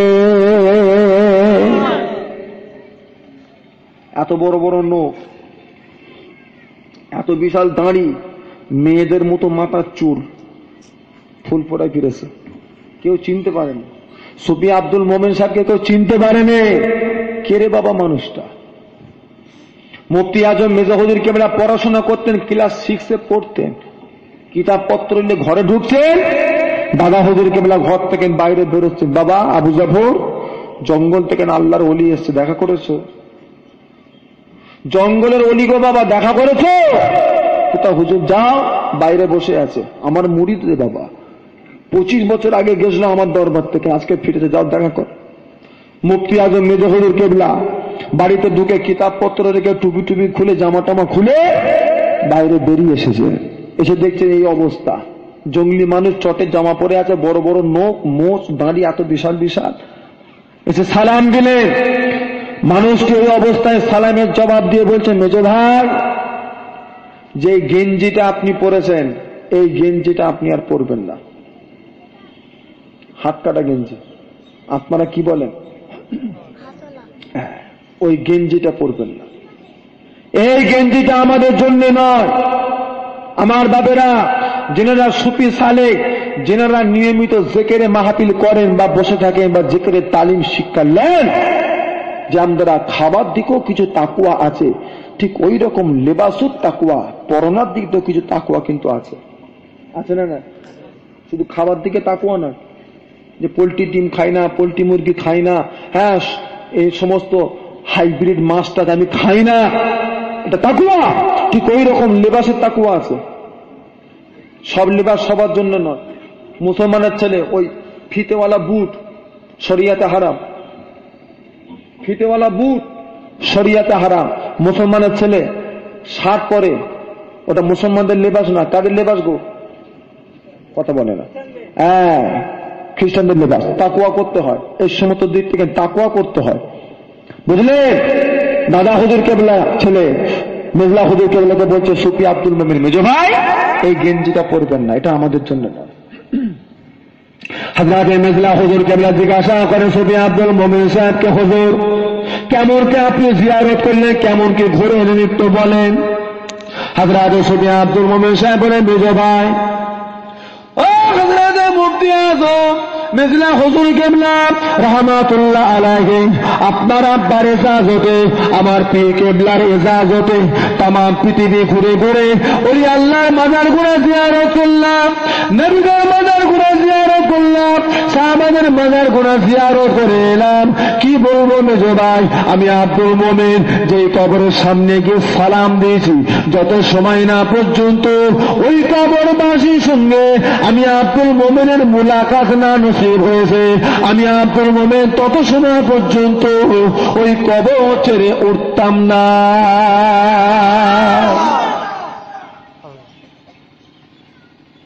যত সময় না দেখা হয়েছে আমি উঠিনি, আমি একভাবে বসে আছি 25টা বছর, বুঝতে পারছেন? গরম, শীত, বর্ষা কত কি বয়ে গেছে, জঙ্গলে জঙ্গলে ঘুরছে। হযরত সুফি আব্দুল মোমিন সাহেব বলেন, মেজো ভাই এইরকম দ্বারা জিয়ারত হয়ে যাবার পরে আফ্রিকা জঙ্গলে প্রবেশ করেছি, বিশাল বড় জঙ্গলে, আফ্রিকা জঙ্গলে প্রবেশ করেছি। সামনে একটা বিশাল বড় জঙ্গলের জানোয়ার বাঘ আমি আব্দুল মোমিনের সামনে এসে হাজির হয়ে গিয়েছে। আমি আব্দুল মোমিন ভয় খেয়ে গিয়েছি, বাঘটা আমার খেয়ে ফেলবে, মেরে ফেলবে। আমি আল্লাহর প্রতি ভরসা করে বাঘটার দিকে লক্ষ্য করে সময় বলেছিলাম, এই জঙ্গলের জানোয়ার, তুমি যার বান্দা, আমি আব্দুল মোমিন তার বান্দা, তুমিও নবীর উম্মত, আমিও নবীর উম্মত। আমি আব্দুল মোমিনের পীর মুর্শিদ অন্য কেউ নয়, আমি আব্দুল মোমিনের পীর মুর্শিদ হলেন ফুলগুরাবি মুজাহিদুজ্জামান আলা হযরত দাদা হুজুর কেবলা রাহমাতুল্লাহ আলাইহি। হযরত সুফি আব্দুল মোমিন সাহেব বলেন, মেজো ভাই যখনই আল্লাহর কথা বলেছি আর নবীর কথা শুনিয়েছি, আমার পীর মুর্শিদের কথাটা যখনই শুনিয়ে দিয়েছি, জঙ্গলের বিশাল বড় বাঘখানা আমি আব্দুল মোমিনের কাছে একটা পোষা বিড়ালের মতো হয়ে গিয়েছিল। কিন্তু উল্টো পাল্টা হবার লাইন নেই কেন? যে আল্লাহর হয়ে যায় 18,000 মাখলুক তার হয়ে যায়, যেটা বলবেন না। মদিনার জমিনে আমিরুল মুমিনিন হযরত ওমর রাদিয়াল্লাহু তাআলা আনহু খলিফা, উনি খলিফা আছেন, ইসলামের দ্বিতীয় খলিফা। মদিনার জমিনে ভূমিকম্প হচ্ছে, ভূমিকম্প হচ্ছে। হযরত আমিরুল মুমিনিন জমিনের দিকে লক্ষ্য করে, এই জমিন থেমে যাও, আমি কি তোমার সঙ্গে বেইনসাফি করেছি, তুমি কাঁপছো কেন? আমি কি তোমার সাথে বেইনসাফি করেছি, তুমি কাঁপছো কেন? এতটুকু বলেছে। কোথা থেকে ভূমিকম্প এসেছে, কোথা থেকে চলে গেছে, মদিনার মানুষকে বুঝতেই পারেনি। জোরে বলবেন, আল্লাহর হয়ে গেছিলেন ওমর, আল্লাহর হয়ে গেছিলেন। তো উল্টো পাল্টা হবার লাইন নেই তো। নিম্নদে পানি আসে না, চাষবাস হয়নি, পানি আসছে না, ভাটা পড়ে আছে। হযরত উমরের কাছে এলো, হুজুর না খেয়ে মরে যাব। কেন রে বাবা? নদীতে পানি আসে না, চাষ করবো কিভাবে? তাই এদিকে আয়। চিঠি লিখছেন, চিঠি লিখে বলে যাও এটা নদী থেকে ফেলে দাও, এটা নিম্ন থেকে ফেলে দাও। নিম্ন থেকে ফেলে দিয়েছেন, আল্লাহর হুকুমে পানি এসে ভরে গেল, আল্লাহর হয়ে গেছে। কি গো 18,000 মাখলুক তার হবে না? জীবনে চিনল না, বুঝল না সুফি আব্দুল মোমেনকে, কিন্তু বাঘের অন্তরে সুফি আব্দুল মোমেনের ভালোবাসাটা কে পয়দা করে দিলেন? তা আল্লাহ ওয়াদা করেছে তো, তুই আমার হয়ে যা, আমি তোর জন্য সবকিছু করে দেবো। হযরত সুফি আব্দুল মোমেন রাহমাতুল্লাহ আলাইহি হুজুর আমার সেই জায়গায় ইবাদতে বসে গেলেন। হুজুরকে বাঘটা পাহারা দেয়। কিছুদিন যাওয়ার পর হুজুর আমার পানি পান করার জন্য সমুদ্রের পাড়ে গিয়েছেন। একটা পাহাড়ের ঝর্ণার কাছে পানিটা পান করলেন। পানিটা পান করার পরে কি সুন্দর একটা বেল ফুলের খুশবু পেতে লাগলেন। ও ভাইয়ারেরা, বেল ফুলের খুশবুটা পাওয়ার পরে আল্লাহর ওলি বুঝতে পেরে গিয়েছিলেন এটা দুনিয়ার বেল ফুলের খুশবু নয়, আখিরাতের বেল ফুলের খুশবু। এত বিশাল বড় জঙ্গল থেকে কোথায় থেকে না আসে, যেদিকে খুশবু পায় সেই দিকে চলা আরম্ভ করলেন, যেদিকে খুশবু পায় সেই দিকে চলা আরম্ভ করলেন। দিন যায় রাত আসে, রাত যায় দিন আসে, দিন যায় রাত আসে, রাত যায় দিন আসে। এইরকম কন্টিনিউ 17 দিন 17 রাত জঙ্গলে ঢুকবার পর দেখলেন কিনা আল্লাহর একটা মাহবুব বান্দা নামাজ হালতে দাঁড়িয়ে আছে। 17 দিন 17 রাত দূর থেকে যে বেলফুল খুশবুটা পেয়েছিলাম, এই খুশবুটা আল্লাহ পাক এই মানুষটার শরীর হইতে জাগির করে দিয়েছেন। পিছনে গিয়ে দাঁড়িয়ে গেলেন, সালাম দিলেন, সালামের কোনো জবাব এলো না। মানুষটি নামাজ পড়ছেন, সুফি আব্দুল মোমেন নামাজে দাঁড়িয়ে গেলেন। যোহরের নামাজ পড়লেন, আসরের নামাজ পড়লেন, ঈশার নামাজ আদায় করলেন। তাহাজ্জুদের নামাজ হয়ে যাওয়ার পরে মানুষকে ঘুরে তাকালেন। সুফি আব্দুল মোমেন সালাম দিয়ে বললেন, হুজুর বড্ডা খিদে পেয়ে গিয়েছে, খাওয়ার কি কোনো ব্যবস্থা নাই? এই কথাটা শোনার সাথে সাথে জঙ্গলের আল্লাহ মাহবুব বান্দা নামাজ পাটির কোনটা উঁচু করলেন, 3টে রুটি বার করেছিলেন।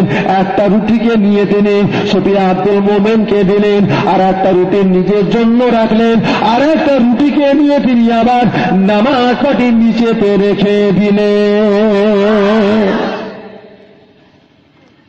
খাওয়াবার মালিক কে? তা আপনি চিন্তা করছেন কেন? এই আকার জঙ্গলে রুটি পেল গুতা।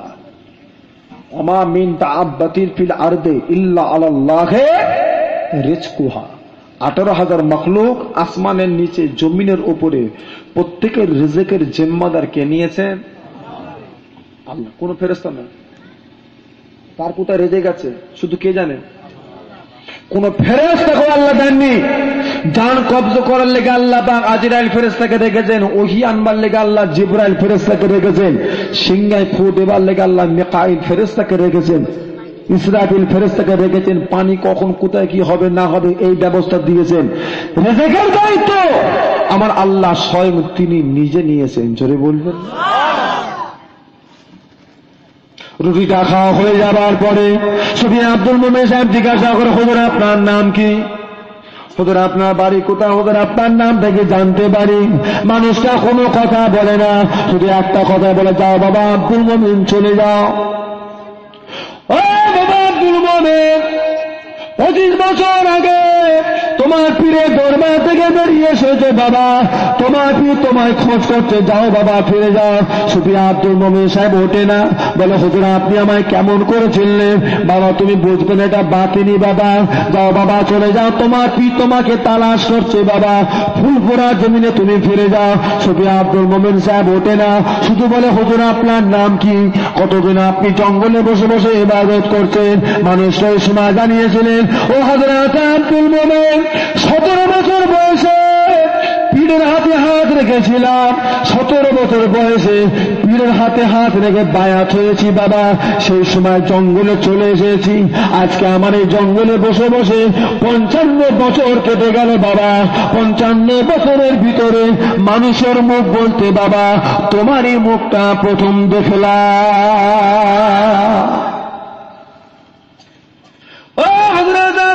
মোমেন, যাও বাবা ফিরে যাও, যাও বাবা দেশে ফিরে যাও।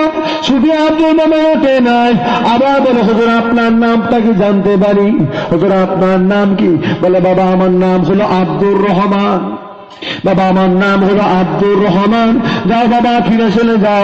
শুধু আব্দুল মোমেন সাহেব চলে আসেন, তখন মানুষটা ডাক দিলে বাবা আব্দুল মোমেন, ও হযরত আব্দুল মোমেন, তবে শুনে যাও বাবা, আমার পীর মুর্শিদ অন্য কেউ নয় বাবা। যে পীরে তুমি সবগুলি তামাম পৃথিবী ঘুরে ঘুরে ওই আল্লাহর মাজার জিয়ারতের জন্য বেরিয়েছ, নবীদের মাজার জিয়ারতের জন্য বেরিয়েছ, তামাম পৃথিবী ঘুরে ঘুরে নিজের পীরকে খুশি করার জন্য তামাম পৃথিবী ঘুরে ঘুরে বেরিয়েছ বাবা। ও হযরত আব্দুল মোমেন, আমার পীর মুর্শিদ অন্য কেউ নাই, আমি আব্দুর রহমানের পীর মুর্শিদ হলে ফুরফুরা পীর মুজাদ্দিদুজ্জামান। ও হযরত আব্দুল মোমেন, চলে যাও বাবা ফিরে যাও। হাতে একটা আনার ফল দিয়েছিলেন, বেদানা দিয়ে বলেছিলেন বাবা আব্দুল মোমেন এই বেদানাটা নিয়ে যাও, আমার ফুরফুরাকে দাদা হুজুরকে দেবেন, আবু বাকারকে দেবেন, আমার পীর মুর্শিদকে দিয়ে বলবেন আপনার মুরিদ আব্দুর রহমান জঙ্গলে আছে, আল্লাহর ইবাদতে মশগুল হয়ে আছে, এই আনার ফলটা নজরানা স্বরূপ আপনাকে দিয়েছে, আর আমার পীর মুর্শিদের কদমে আমি আব্দুর রহমানের তরফ হইতে হাজার হাজার কদম মসি জানিয়ে দেবে। যদি বলুন না নারে দেবে। এই হলো ফুলপুরার পীর দাদা হুজুর, বুঝলেন? আজ বাংলার জমিনে গো কিছু ছিল না, সবই ফুলপুরা ছিল, তাই তো নাকি গো? সবই ফুলপুরা। কিছু কিছু দলমত আপনাদেরই ছেড়ে, আপনাদের আওলাদ, তারা কেটে কেটে বেরিয়ে নতুন নতুন দল করছে। আবার কিছু আছে ফুলফুরা বলে দাবি করে, আবার ফুলফুরারই গুড়া কাটে, আছে না? নাই দাবি করে বলে আমরা ফুলফুরা, আমরা ফুলফুরা, আবার পিছনে বলে এই ফুলফুরা হুজুর টাকা লাই কেন ধ্বংস করে? কোথায় পেয়েছে টাকা লাই? বলে না? এই একটা ওসিয়াত খুব ভালো জানে এরা, এই একটা ওসিয়াত খুব ভালো জানে। আর দাদা হুজুর বলে গেছে বাবা আমার আওলাদ যদি পছন্দ না হয়, ভালো যদি না লাগে, নেবে না, দাওয়াত করবে না, সালাম মুসাফা করবে না, তা বলে তোমরা পিছনে গিবত গিল্লা করবে না, খারাপ ব্যবহার যদি করো আমি আবু বকর কিয়ামতে দাবি রেখে দিলাম। কি গো এটা ওসিয়াত নয়? নজরানা কেন লেয়, এই কেন করো, ওই কেন করো, শুধু এই হচ্ছে। কে ভুট্টা ঢোকালো মাথায়? এই ভোটটা মাথায় ঢোকালো কে? আপনারা কি ভাবছেন ফুলপুরা পীর সাহেবের নজর দিয়ে হারাম খায়? কথা বলবেন তো, আমার হারাম নেই, দাওয়াত করতে হবে না, আমার টাকাও লাগবে না। আপনি আমাকে বলবেন হুজুর আপনি আমার পীরের ছেলে, আমি আপনাদের সিলসিলার মুরিদ, আমার বাড়ির দাওয়াত, আমার বাড়িতে দাওয়াত, যেদিন খুশি আপনি আসবেন, আল্লাহর কসম একটা টাকা লোবো না। তবে কবে আসবো কোনো ঠিক নেই, কবে আসবো কোনো ঠিক নেই। হুজুর আমি আপনার সিলসিলার মানুষ, আপনার ছোট হুজুরের মুরিদ, আপনি তার আওলাদ, আপনি আমার বাড়িতে একদিন আসবেন, আচ্ছা যাব, কোনো দাবি নেই তো, কোনো দাবি। দাবি কখন? যখন আপনি আমাকে নির্দিষ্ট সময়, নির্দিষ্ট জায়গায়, নির্দিষ্ট টাইমে বেঁধে দেবেন, তখন আমি দাবি করব। আর যদি আমার যত বড় কাজ থাকুক না কেন, আপনার জলসাটা ছেড়ে দিয়ে আমি সেখানে যেতে পারবো? এটা আমার ওয়াদা, এত নাকি গো? আমাকে এখানে আসতেই হবে। শুধু গ্রামে এলে হবে না, এই গ্রামে আসতে হবে, শুধু এইখানে এলে হবে না, এই স্টেজে বসতে হবে, শুধু বসাটুকু শেষ নয়, 2 ঘন্টা চেঁচাতে হবে। ও তুমি আমার প্রতি 3টে দাবি দেবে, আর আমি তোমার প্রতি টাকা দাবি রাখতে পারি না? কথা বলবেন তো? মেশিন তো নয় এটা, মেশিন তো নয়। তুমি আমার প্রতি 3টে দাবি দিলে, 6ই ফাল্গুন রাত 9টা থেকে 11টা আমাদের অমুক গ্রামে বসে বসে আপনাকে 2 ঘন্টা ওয়াজ করতে হবে। তিনটা জিনিস বেঁধে দিয়েছো। কি গো, আমি যদি এখানে উঠি আর সালামদের নেবে পালাই, নজরে দেবে? কথা বলে না। মহাব্বতের কথা ছাড়ে, ও কটা গ্রামে পাবে, ও ছাড়ে। কিন্তু বাংলার কিছু ছেলে বুঝলো না। আজ কিছু আলেম ফুলপুরা পীর সাহেবদের বিরোধিতা করে, তাদের সঙ্গে ধেই ধেই করে আসছে। শুনে রেখে দাও, ওদের কোনো পিন নেই। যাদের পিঠে তোমার লেখে লেখে বেড়াচ্ছ, লাচো, এটা তোমার ব্যক্তিগত স্বাধীনতা। আমি রুখতে বলবো না, আমি তোমাকে ফিরে আসতে বলবো না। তবে যার পিছনে লাশটা লিখে রেখে দাও, কিয়ামত পর্যন্ত ওর বংশের একটা বাপের ক্ষমতা নেই যে সাধারণ জায়গায় পাগড়ি ফেলে বায়াত করবে। পারবে? তুমি কিসের মুরিদ? ভক্ত দরকার নেই। তুমি কিসের মুরিদ? আমি শাফিউল্লাহ সিদ্দিকী যদি আমার ফুলপুরা পীরের আওলাদদের কারো পাগড়ি ধরে বায়াত যদি না হতো, খোদার কসম আমি নিজেকেও ফুলপুরা সিলসিলার মুরিদ বলে দাবি করতে পারতাম না।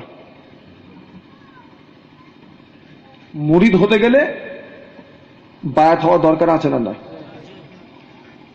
তাহলে দুনিয়ার মুখে বিয়ে শাদী করার জন্য তাতেও ইজাব কবুল শর্ত করতে হয় না?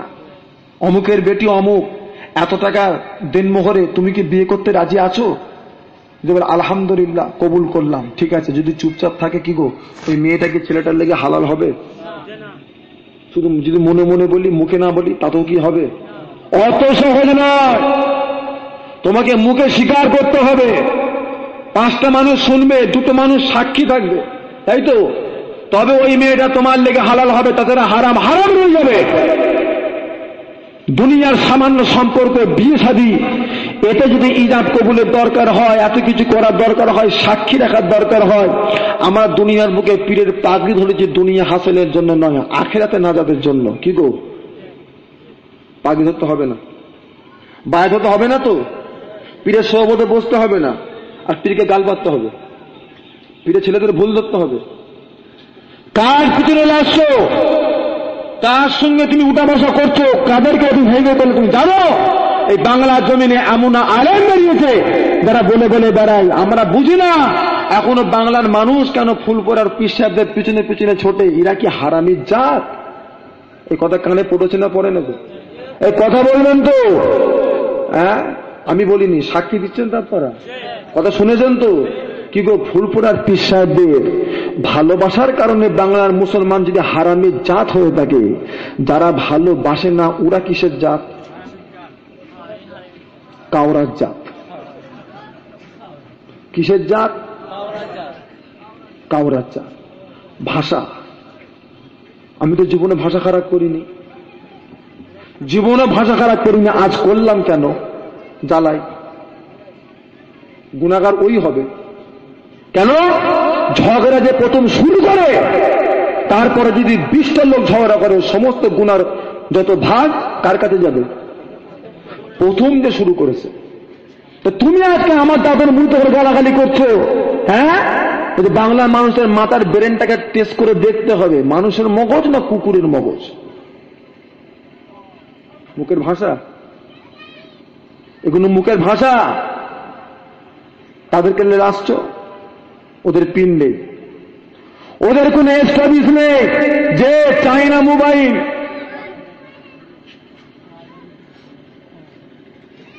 এটা হলো কোম্পানির জিনিস। নোকিয়ার ফোন, স্যামসাংয়ের ফোন, আইফোন সার্ভিস সেন্টার আছে না নাই? আছে না নাই? আর চাইনা ফোনের ইউজ অ্যান্ড থ্রো, ব্যবহার করো আর ছুঁড়ে ড্রেনে ফেলে দাও। ঘরে রাখিস নি, ভাইরাস ছড়াবে, ড্রেনে ফেলে দে। কে কখন ফট করে চার্জ দেবে, যদি বাস্ট হয়ে যায় তখন কি হবে? চাই না তো, বুঝতে পারছেন না? এই যে জিনিসটা এখানে বসে আছে, এই যে ছেলেটা, এ সার্ভিস সেন্টার আছে না না? আজকে সন্তোষপুর গ্রামে আমি শাফিউল্লাহ সিদ্দিকী একটা ছোট বড় কথা যদি বলে যাই, কালকে এই গ্রাম থেকে 2টো মুরব্বী বাপ চলে যাবে সোজা ফুলপুরা শরীফের ওমর সিদ্দিকীর কাছে, হুজুর আপনার ছেলে খুব বিয়াদব। কেন রে, কি হয়েছে ভাই? খুব বিয়াদব, কালকে আমাদের পাড়ে অস করতে গিয়ে যা তা বলে চলে এসেছে। জানেন, এসব কথা আপনি জীবনে বলেন না, ছোট হুজুরে বলেন, আপনার ছেলে বলে বলে এই কথা। ওকে ডেকে নিয়ে আয়। তাকে ডেকে আপনাদের চোখের সামনে জুতোটা তুলে দু গালে দুটো মারবে। কিরে কি বলছে এরা? তো দাদুর মুড়ি কি বলছে রে? তুই নাকি ছোট বড় কথা কিসব বলে এসেছিস? বললি কেন? আমি জীবনে বলেছি, তো দাদু জীবনে বলেছে, তুই বললি কেন? দু চারকা দেবে। কি গো, সার্ভিস সেন্টারে মানটাকে সাইজ হয়েছে না হয়নি? তার পিছনে ছুটছ, সার্ভিস সেন্টার আছে তো? এই যে ভুলগুলিতে করছে, কার কাছে আপত্তি জানাবে?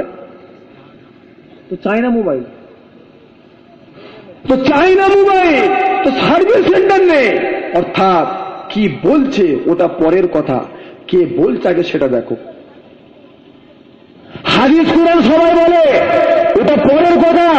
খ্রিস্টানে বলছে হাদিস কুরআন, ইহুদি বলছে হাদিস কুরআন, বাংলার আলেম উলামা এরাও বলছে হাদিস কুরআন, আবার চায়ের দোকানে মনে মনে সেখানেও চলছে হাদিস কুরআন। ওটা ছেড়ে দাও, তুমি ঘরো কিতাব নিয়ে এসে পড়ো, সেখানেও পাবে হাদিস কুরআন। অর্থাৎ কি বলছে ওটা পরের কথা, কে বলছে আগে সেটা দেখো। এটা রাসূলুল্লাহর হাদিস। তার মুখে কোরআন শুনছো, দার্জালের মুখে, শয়তানের মুখে, না সত্যি হাফেজের মুখে শুনছো, আগে সেইকে দেখো, তারপরে তুমি কোরআন শুনবে।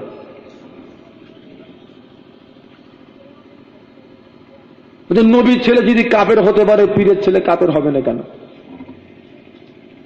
কথাটা কি বললো? কথাটা কি বললো?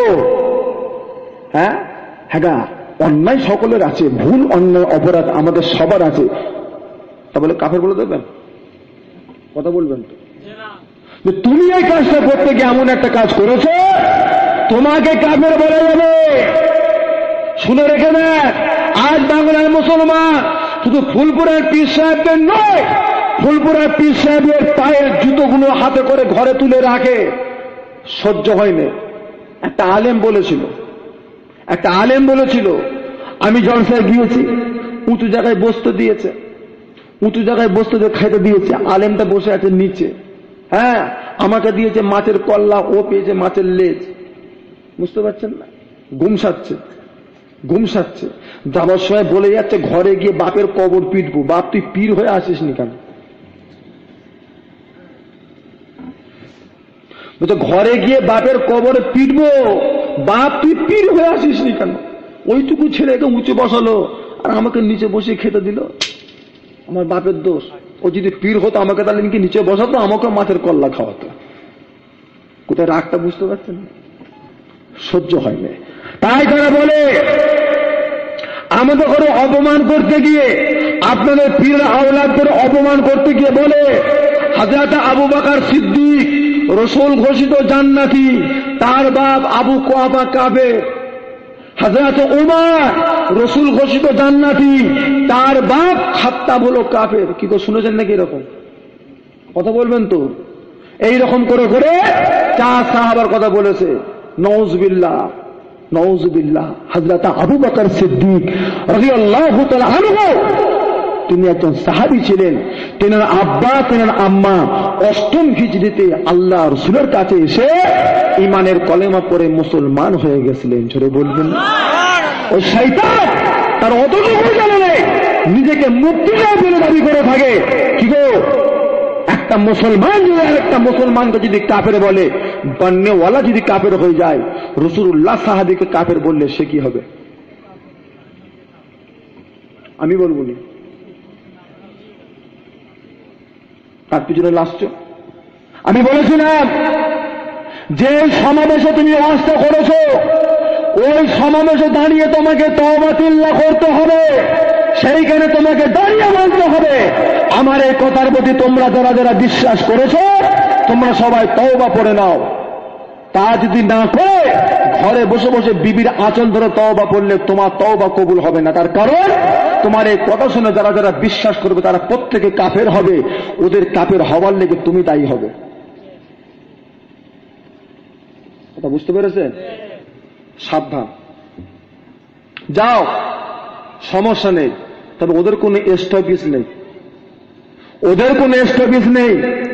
ওদের কাজ খালি একটাই, ফুল পরা হুজুত করে অপমান করা, ছোট করা, এলাকা কেটে দেওয়া। শুনে রেখে দাও, কিয়ামত পর্যন্ত আল্লাহ কুরাইশ খানদানের হাতে ইসলামের ঝান্ডাটাকে রেখে দেবেন। রাসূলুল্লাহর হাদিস, কিতাব খোলেন। হযরতে খাজা গরিব নামাজ আজমির রহমাতুল্লাহ আলাইহি কুরাইশ খানদানের মানুষ ছিলেন। তেনার হাতে আল্লাহ পাক ইসলামের ঝান্ডা দিয়েছিলেন। পিরানের বিদ্যাসির গৌসুল আজম হযরতে বড় পীর সাহেব রহমাতুল্লাহ আলাইহি কুরাইশ খানদানের মানুষ ছিলেন। তেনার হাতে আল্লাহ পাক ইসলামের ঝান্ডা দিয়েছিলেন। হযরতে সৈয়দ আহমদ বেরলভী রহমাতুল্লাহ আলাইহি কুরাইশ খানদানের মানুষ ছিলেন। তেনার হাতে আল্লাহ পাক ইসলামের ঝান্ডা দিয়েছিলেন। হযরত নিজামউদ্দিন আউলিয়া রহমাতুল্লাহ আলাইহি কুরাইশ খানদানের মানুষ ছিলেন। তেনার হাতে আল্লাহ পাক ইসলামের ঝান্ডা দিয়েছিলেন। ও ভাইয়েরা, ও উম্মাদিগণেরা, বাংলার মুসলমান ফুলপুরা পীর দাদা হুজুর কেবলা রহমাতুল্লাহ আলাইহি কুরাইশ খানদানের মানুষ ছিলেন। এনার হাতে আল্লাহ পাক ইসলামের ঝান্ডা দিয়েছিলেন। কিয়ামত পর্যন্ত কুরাইশ খানদানের হাতে ঝান্ডা থাকবে।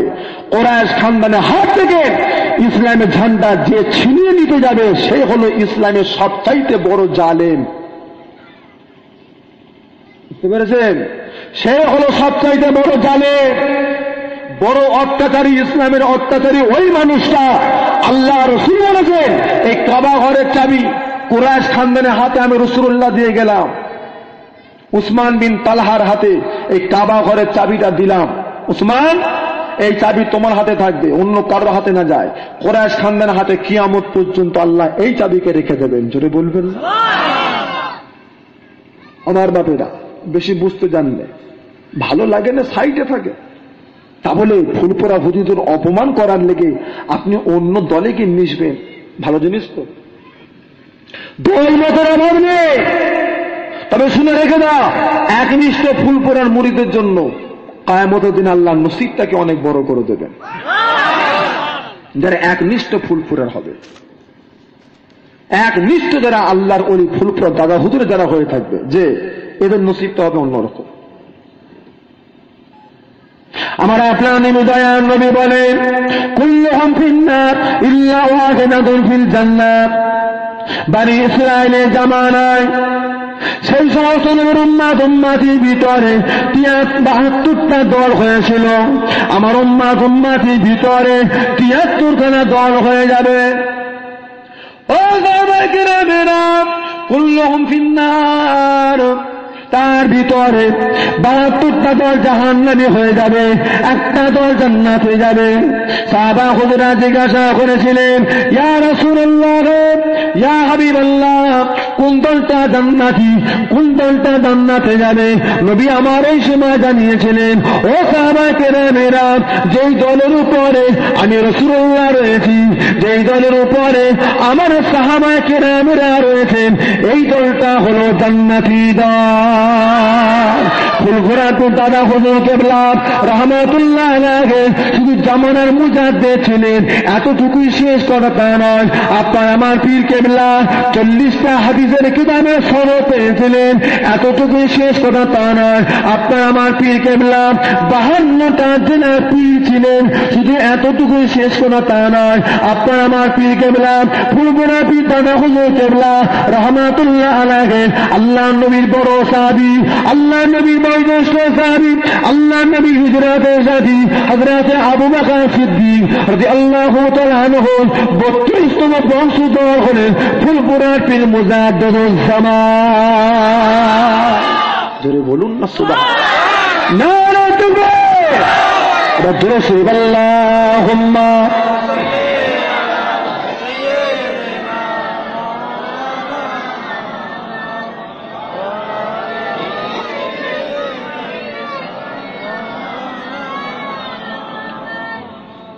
কতম বংশধর?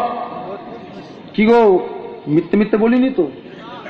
এই প্রথম শুনছেন না আগেও শুনেছেন? ফুলপুরা পীর দাদা হুজুর আবু বকর সিদ্দিকের কতম? 32তম। তাহলে আল্লাহ আপনার আমার কাছে সাহাবা বংশ পেটিয়েছেন না পাঠাননি? সাহাবা বংশ কি গো, এই দাদা হুজুর কবিলা এই বংশধর কি ভারতের মানুষ? তো ভারতের মানুষ আল্লাহ মিলিয়েছে। তুমি ধরতে পারো তুমি কপাল ফাটা। তুমি আজকে ফুলপুরা হুজুরের পিছনে লাগছো, তুমি নুন খেয়ে নেমক হারামি করছো। কথা ভুল বললাম? তুমি নুন খেয়ে নেমো হারামি করছো। মুরব্বীদের খবর নিয়ে নিয়ে দেখো, তুমি যেই বাগানে চাষ করে খাও সেই বাগানটাও সেই মাঠটাও ফুরফুরা হুজুরদের ছিল।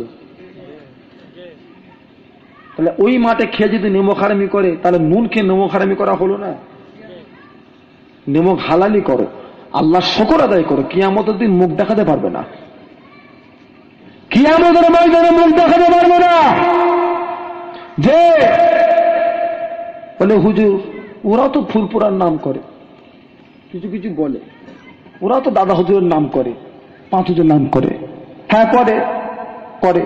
তাহলে না তুমি যদি তোমার এই যুক্তি দেখাও, আমি আমার যুক্তি দেখাই। কি গো, বাগানে চাষ করেছেন, মাঠে চাষ করেছেন, ধান রুইয়েছেন, ধান পানি আছে এতটা, পানিটা যখন শুকিয়ে যায় ওই ধানের গুলোর আশপাশ থেকে কিছু আগাছা কুগাছা জন্মায়, তো ওইগুলোকে রেখে দেন। ওটাকে তুলাটাকে কি বলেন? নিরন দিয়া। ওই যে তুলে তুলে ফেলে দেন, ফেলে দেন। তারপরে ধান চাষ করেছেন খুব সুন্দর ভাবে, হ্যাঁ আশপাশে আগাছা কুগাছা জন্মেছে, ওইগুলোকে জোন লাগিয়ে চাচা এখন তুলে তুলে ফেলে দিচ্ছে। এখন সেইখানে গিয়ে আমার মতো একটা মুনিশা দিবে, চাচা তুমি কি করছো? এই বাবা আগাছা কুগাছা ফেলে দিচ্ছে, বাবা ধান চাষ করেছি তো। চাচা তোমার বুদ্ধি হবে কবে? কেন রে বাবা, এত বড় হলে এখনো বুদ্ধি হলনি কেন? কি হলো তুমি জানো নি? এই আগাছা কুগাছা গুণ, এই ঘাস গুণ আল্লাহর নামে জিকির করছো, তুমি তুলে তুলে ফেলে দিচ্ছ। আর ফেলবে না? আমার কথা শোনার ফেলবে না তো? কথা বলছেন না, তাও ফেলবে। কেন ফেলবে? আমি কথাটা ভুল বলেছি? আল্লাহ জিকির করছে না তো তুলে ফেল দিচ্ছে কেন? ভুল হচ্ছে তো, এটা ভুল হচ্ছে না? ও ভুল হচ্ছে না, তখন কি বলছে চাচা? এবার আমাকে কি বলছে? ও মুলি সাহেব, হ্যাঁ হুজুর ও তোমার যুক্তি নিতে গেলে হবে না। কেন রে বাবা? ও তোমার যুক্তি নিতে গেলে এই ধান আর ঘর পর্যন্ত যাবে না, মাটি রয়ে যাবে। ও তো তুমি তোমার জমিনটাকে ভালো বুঝেছো, আর আমি আমার সেলসেলা বুঝি না। হুজুর ওরা তো ফুলফুরার নাম করছে, ওরা তো ফুলফুরার নাম, আমিও তো বলেছিলাম এইগুলো আল্লাহ থেকে করছে, ফেলছো কেন? তখন রেখেছিলে, তখন রেখেছিলে, তখন তো তুলে তুলে ফেলে ফেলে। এবার আমি যখন বলছি অত করে ফেলে দাও না, হুজুর ওরা ফুলফুরার নাম করছো, আমার বেলায় ওটা বুঝছো, তোমার বেলায় বুঝতুনি কেন? তুমি যদি এখন ধর তোমার মাঠ বুঝো, তোমার চোখ বুঝো, আমি আমার সেলসেলাটাকেও বুঝি, বুঝি না? কে আমাদের নয়, কে খাবার দান্দায় ঘুরছে, কে পয়সা নিবার লেগে ফুল ছেড়ে যাচ্ছে, আমরা বুঝি না ওটা? যে আল্লাহ বুঝবার ক্ষমতা দিয়েছেন, অবশ্যই এই খুনটাই হলো সেই খুন, আল্লাহ বুঝবার ক্ষমতা দিয়েছেন। আমরা বলি না, চুপ করে থাকি। এমন অনেক অনেক জায়গা আছে গ্রামের ভিতরে পীরের ছেলে ঢুকলে জানা খুশি হয়, মিটিং চক্রবর্তীর ভাইপো ঢুকলে বেশি খুশি হয়। এরকম গ্রাম আছে না? না, সেই সমস্ত গ্রামে যদি আমরা না যাই আমাদের কি যায় এসে যাবে? তারপরও আমরা যাই, জানি দুদিনের ব্যাপার। খুব যে দুবার দাওয়াত করবে তারপর নামগন্ধই পাওয়া যাবে না, কত সত্য না মিথ্যে গো। মানুষ তো আমাদের, যাক জোয়ান ছেলেগুলো এখন লাফালাফি করছে, ওদের হয়ে একটু করুক, আমরা দেখি ওকে লাসছে, ধেই ধেই করে লাসছে, এ মাথা সে মাথা করছে, গাড়ির পিছনে গুছো ঘুরুক, তাই যে ওরা আনন্দ পায় তা? ওরা ফুল বুড়ি, কিন্তু কিছুক্ষণের লেগে ওরা ওই রং তামাশায় থাকে। শোনে ভালো লাগবে, নতুন নতুন তো ভালো লাগবে, তবে শুনে রেখে দাও, তোমরা তাদের পিছনে ঘুরতো, তাদের আকিদা বিশ্বাস কি জানো? ফুল করা হুজুরেরা সারা রাত জেগে জেগে জলসা করে সকালে যে বউয়ের পাশে শোয়, এরা টাকা চেনে আর বউ চেনে। এরকম কথা শুনেছো তোমরা? হ্যাঁ, টাকা চেনে আর বউ চেনে, আর কিছু চেনে না। আর আমরা রাতে জলসা করি, সকালে মাদ্রাসা চালাই। হ্যাঁ, তখন তার উত্তরে বলছে, হ্যাঁ ফুল করে ঘুরতে না হলে রাতে জলসা করে, দিনের বেলা বইয়ের পাশে ঘুমায়। তোমরা রাতে জলসা করো, দিনে মাদ্রাসা চালাও, তো তোমাদের ছেলে বলে হয় কি করে?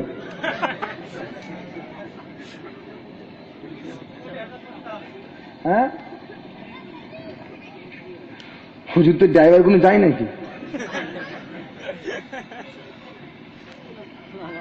চিন্তা করেন কিভাবে আমাদেরকে ছোট করার লেগে মানুষের কাছে কি রকম করে পৌঁছাচ্ছে। আল্লাহ বিচার করুন, আল্লাহ বিচার করুন।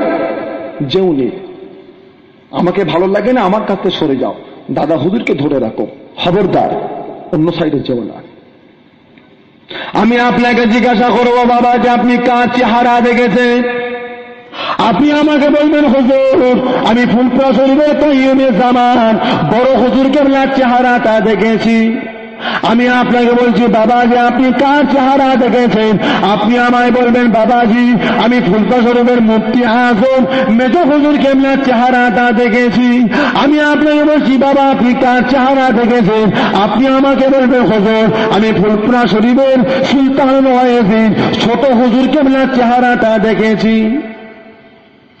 ও ভাইয়ানেরা, ও উম্মাদি-গণেরা, আমি আপনাকে জিজ্ঞাসা করবো হুজুর বাবাজি আপনি কার চেহারা দেখেছেন? আপনি আমায় বলবেন ভাইজান আমি ফুলপুরা শরীফের সাইফুদ্দিন সিদ্দিকীর চেহারাটা দেখেছি, কালিমুল্লাহ সিদ্দিকীর চেহারাটা দেখেছি। যার চেহারাটা দেখেছেন তার মুখের দিকে তাকিয়ে থাকুন, এদিকে ওদিকে তাকাবেন না। তেনারা অনুসরণ করুন, অনুকরণ করে যান, তেনার পিছনে থাকেন, অন্য কারো কাছে যাবেন না। তাহলে কি হবে? আল্লাহ রাসূল বলেন আলমার ও মান আহাব্বা, দুনিয়া যে যাকে ভালোবাসে কাল কিয়ামতের ময়দানে মহাশারে তার হাসরটা আল্লাহ পাক ওই মানুষটার সঙ্গে করে দেবেন। সত্যি যদি আপনি ফুলপুরা শরীফের সাইফুদ্দিন সিদ্দিকীকে ভালোবেসে থাকেন, তেনার কথা মতো চলতে পারেন, তাহলে কি হবে? কাল কিয়ামতের ময়দানে মহাশারে আপনার চেহারাটা সাইফুদ্দিন সিদ্দিকী হুজুরের চেহারার দিকে তাকিয়ে থাকবেন। সাইফুদ্দিন হুজুর কেবলার চেহারাটা মুফতি আজম মেজ হুজুর কেবলার দিকে তাকিয়ে থাকবে, মেজলা হুজুর কেবলার চেহারাটা দাদা হুজুর কেবলার দিকে তাকিয়ে থাকবে, দাদা হুজুর কেবলার চেহারাটা ওনার আব্বা হযরত মুক্তাদির সিদ্দিকী রাহমাতুল্লাহ আলাইহি দিকে তাকিয়ে থাকবে। তিনার চেহারাটা তিনার আব্বা হযরত মুতাসিম বিল্লাহ রাহমাতুল্লাহ আলাইহি দিকে তাকিয়ে থাকবে। এই রকম তাকাতে তাকাতে আল্লাহ নবীর বড় সাহাবী, আল্লাহ নবীর বয়োজ্যেষ্ঠ সাহাবী, আল্লাহ নবীর হিজরতের সাথী হযরত আবু বকর সিদ্দিক রাদিয়াল্লাহু তাআলা আনহু পর্যন্ত পৌঁছে যাবে।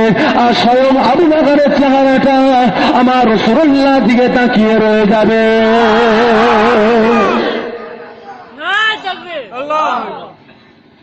কোনো চিন্তা নেই, সিলসিলা আবু বকর পর্যন্ত চলে যাবে। যাবে কি যাবে না? তার বংশ, তার খুন, তার রক্ত।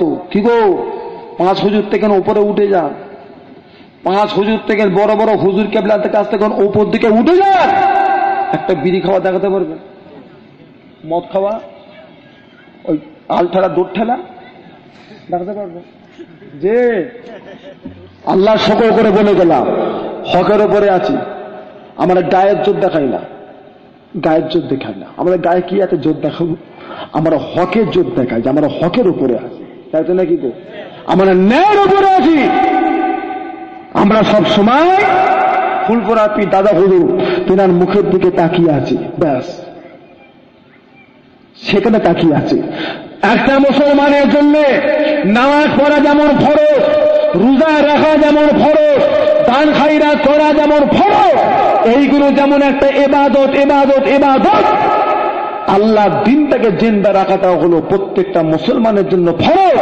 তাতেও যদি যুদ্ধ করতে হয় আমার আপনার জন্য যুদ্ধ করাটা হয়ে যাবে ফরজ, কিচ্ছু করার নেই।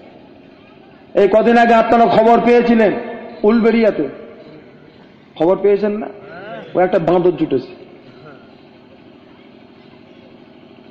রাগ করবেন না ইমামগুলো, জাননে কোনো গতি সে করে ইমামতি। আর ওদের কাজ খালি গ্রামে ঢুকে জোয়ানদান ছেলেগুলোকে হাত করে করে ওর দিকে নিয়ে যাবা। আমার দাদুর কবর গো, হাজী ইসহাক রহমতুল্লাহ আলাইহি, তাই তো নাকি গো? আপনাদেরও দাদু কবর জিয়ারত করতে দেবে না। আরে বাবা, ও কি তোর বাপের কবর নাকি?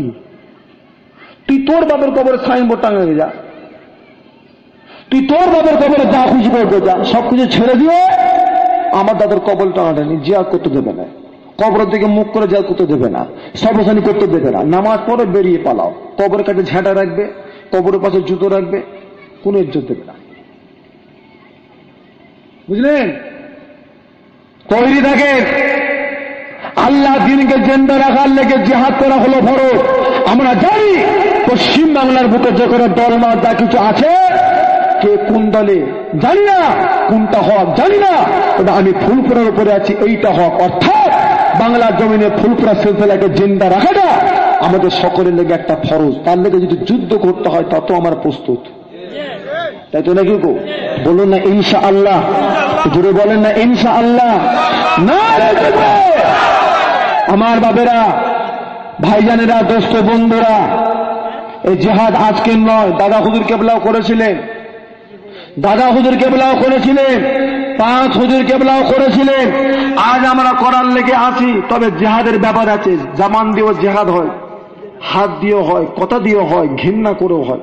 বুঝতে পেরেছেন? যখন তখন হাত গুড়লে হবে না, একটুতে খালি হাত গুটাবে না, ওটা শুধু মারপিটটা শুধু জেহাদ নয়। মুখ দিয়ে জেহাদ করেন, তার প্রতিবাদ করেন, অন্তর দিয়ে ঘৃণা করেন, এটাও একটা জেহাদ।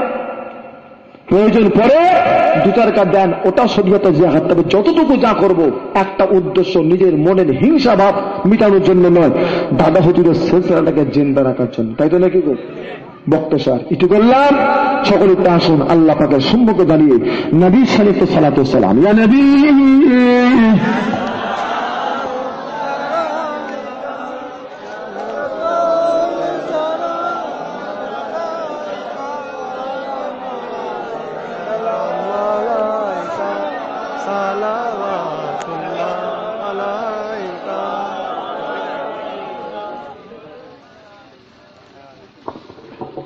বাবেরা, একটু কাছাকাছি সরে সরে আসেন,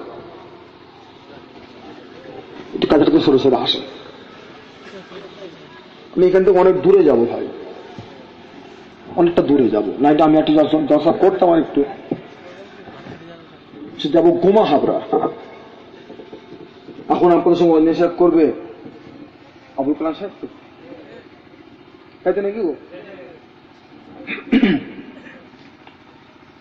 طلع البدر علينا من شنيعة بداع وجب الشكر علينا مدى لله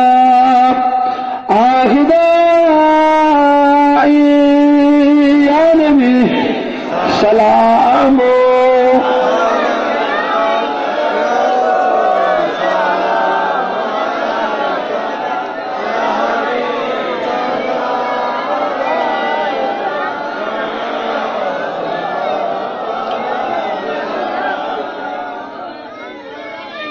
পড়িল আল্লাহ আর বাণী, পহল দুঃখে রজনী, হইল জগৎ নুরানি, আমিনার নয়ন অনির্মণি, ইয়া নবী ইয়া রাসূল ইয়া হাবিব সালাম।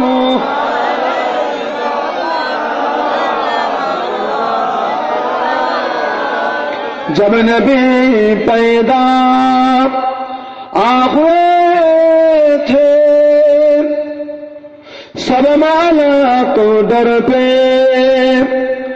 खड़े थे, रब सल्ली पर रहे थे, बादब यूं कहे रहे थे, या नबी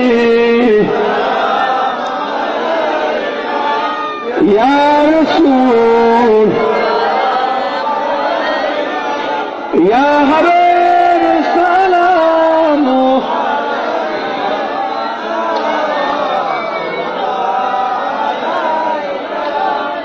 আমার বাপেরা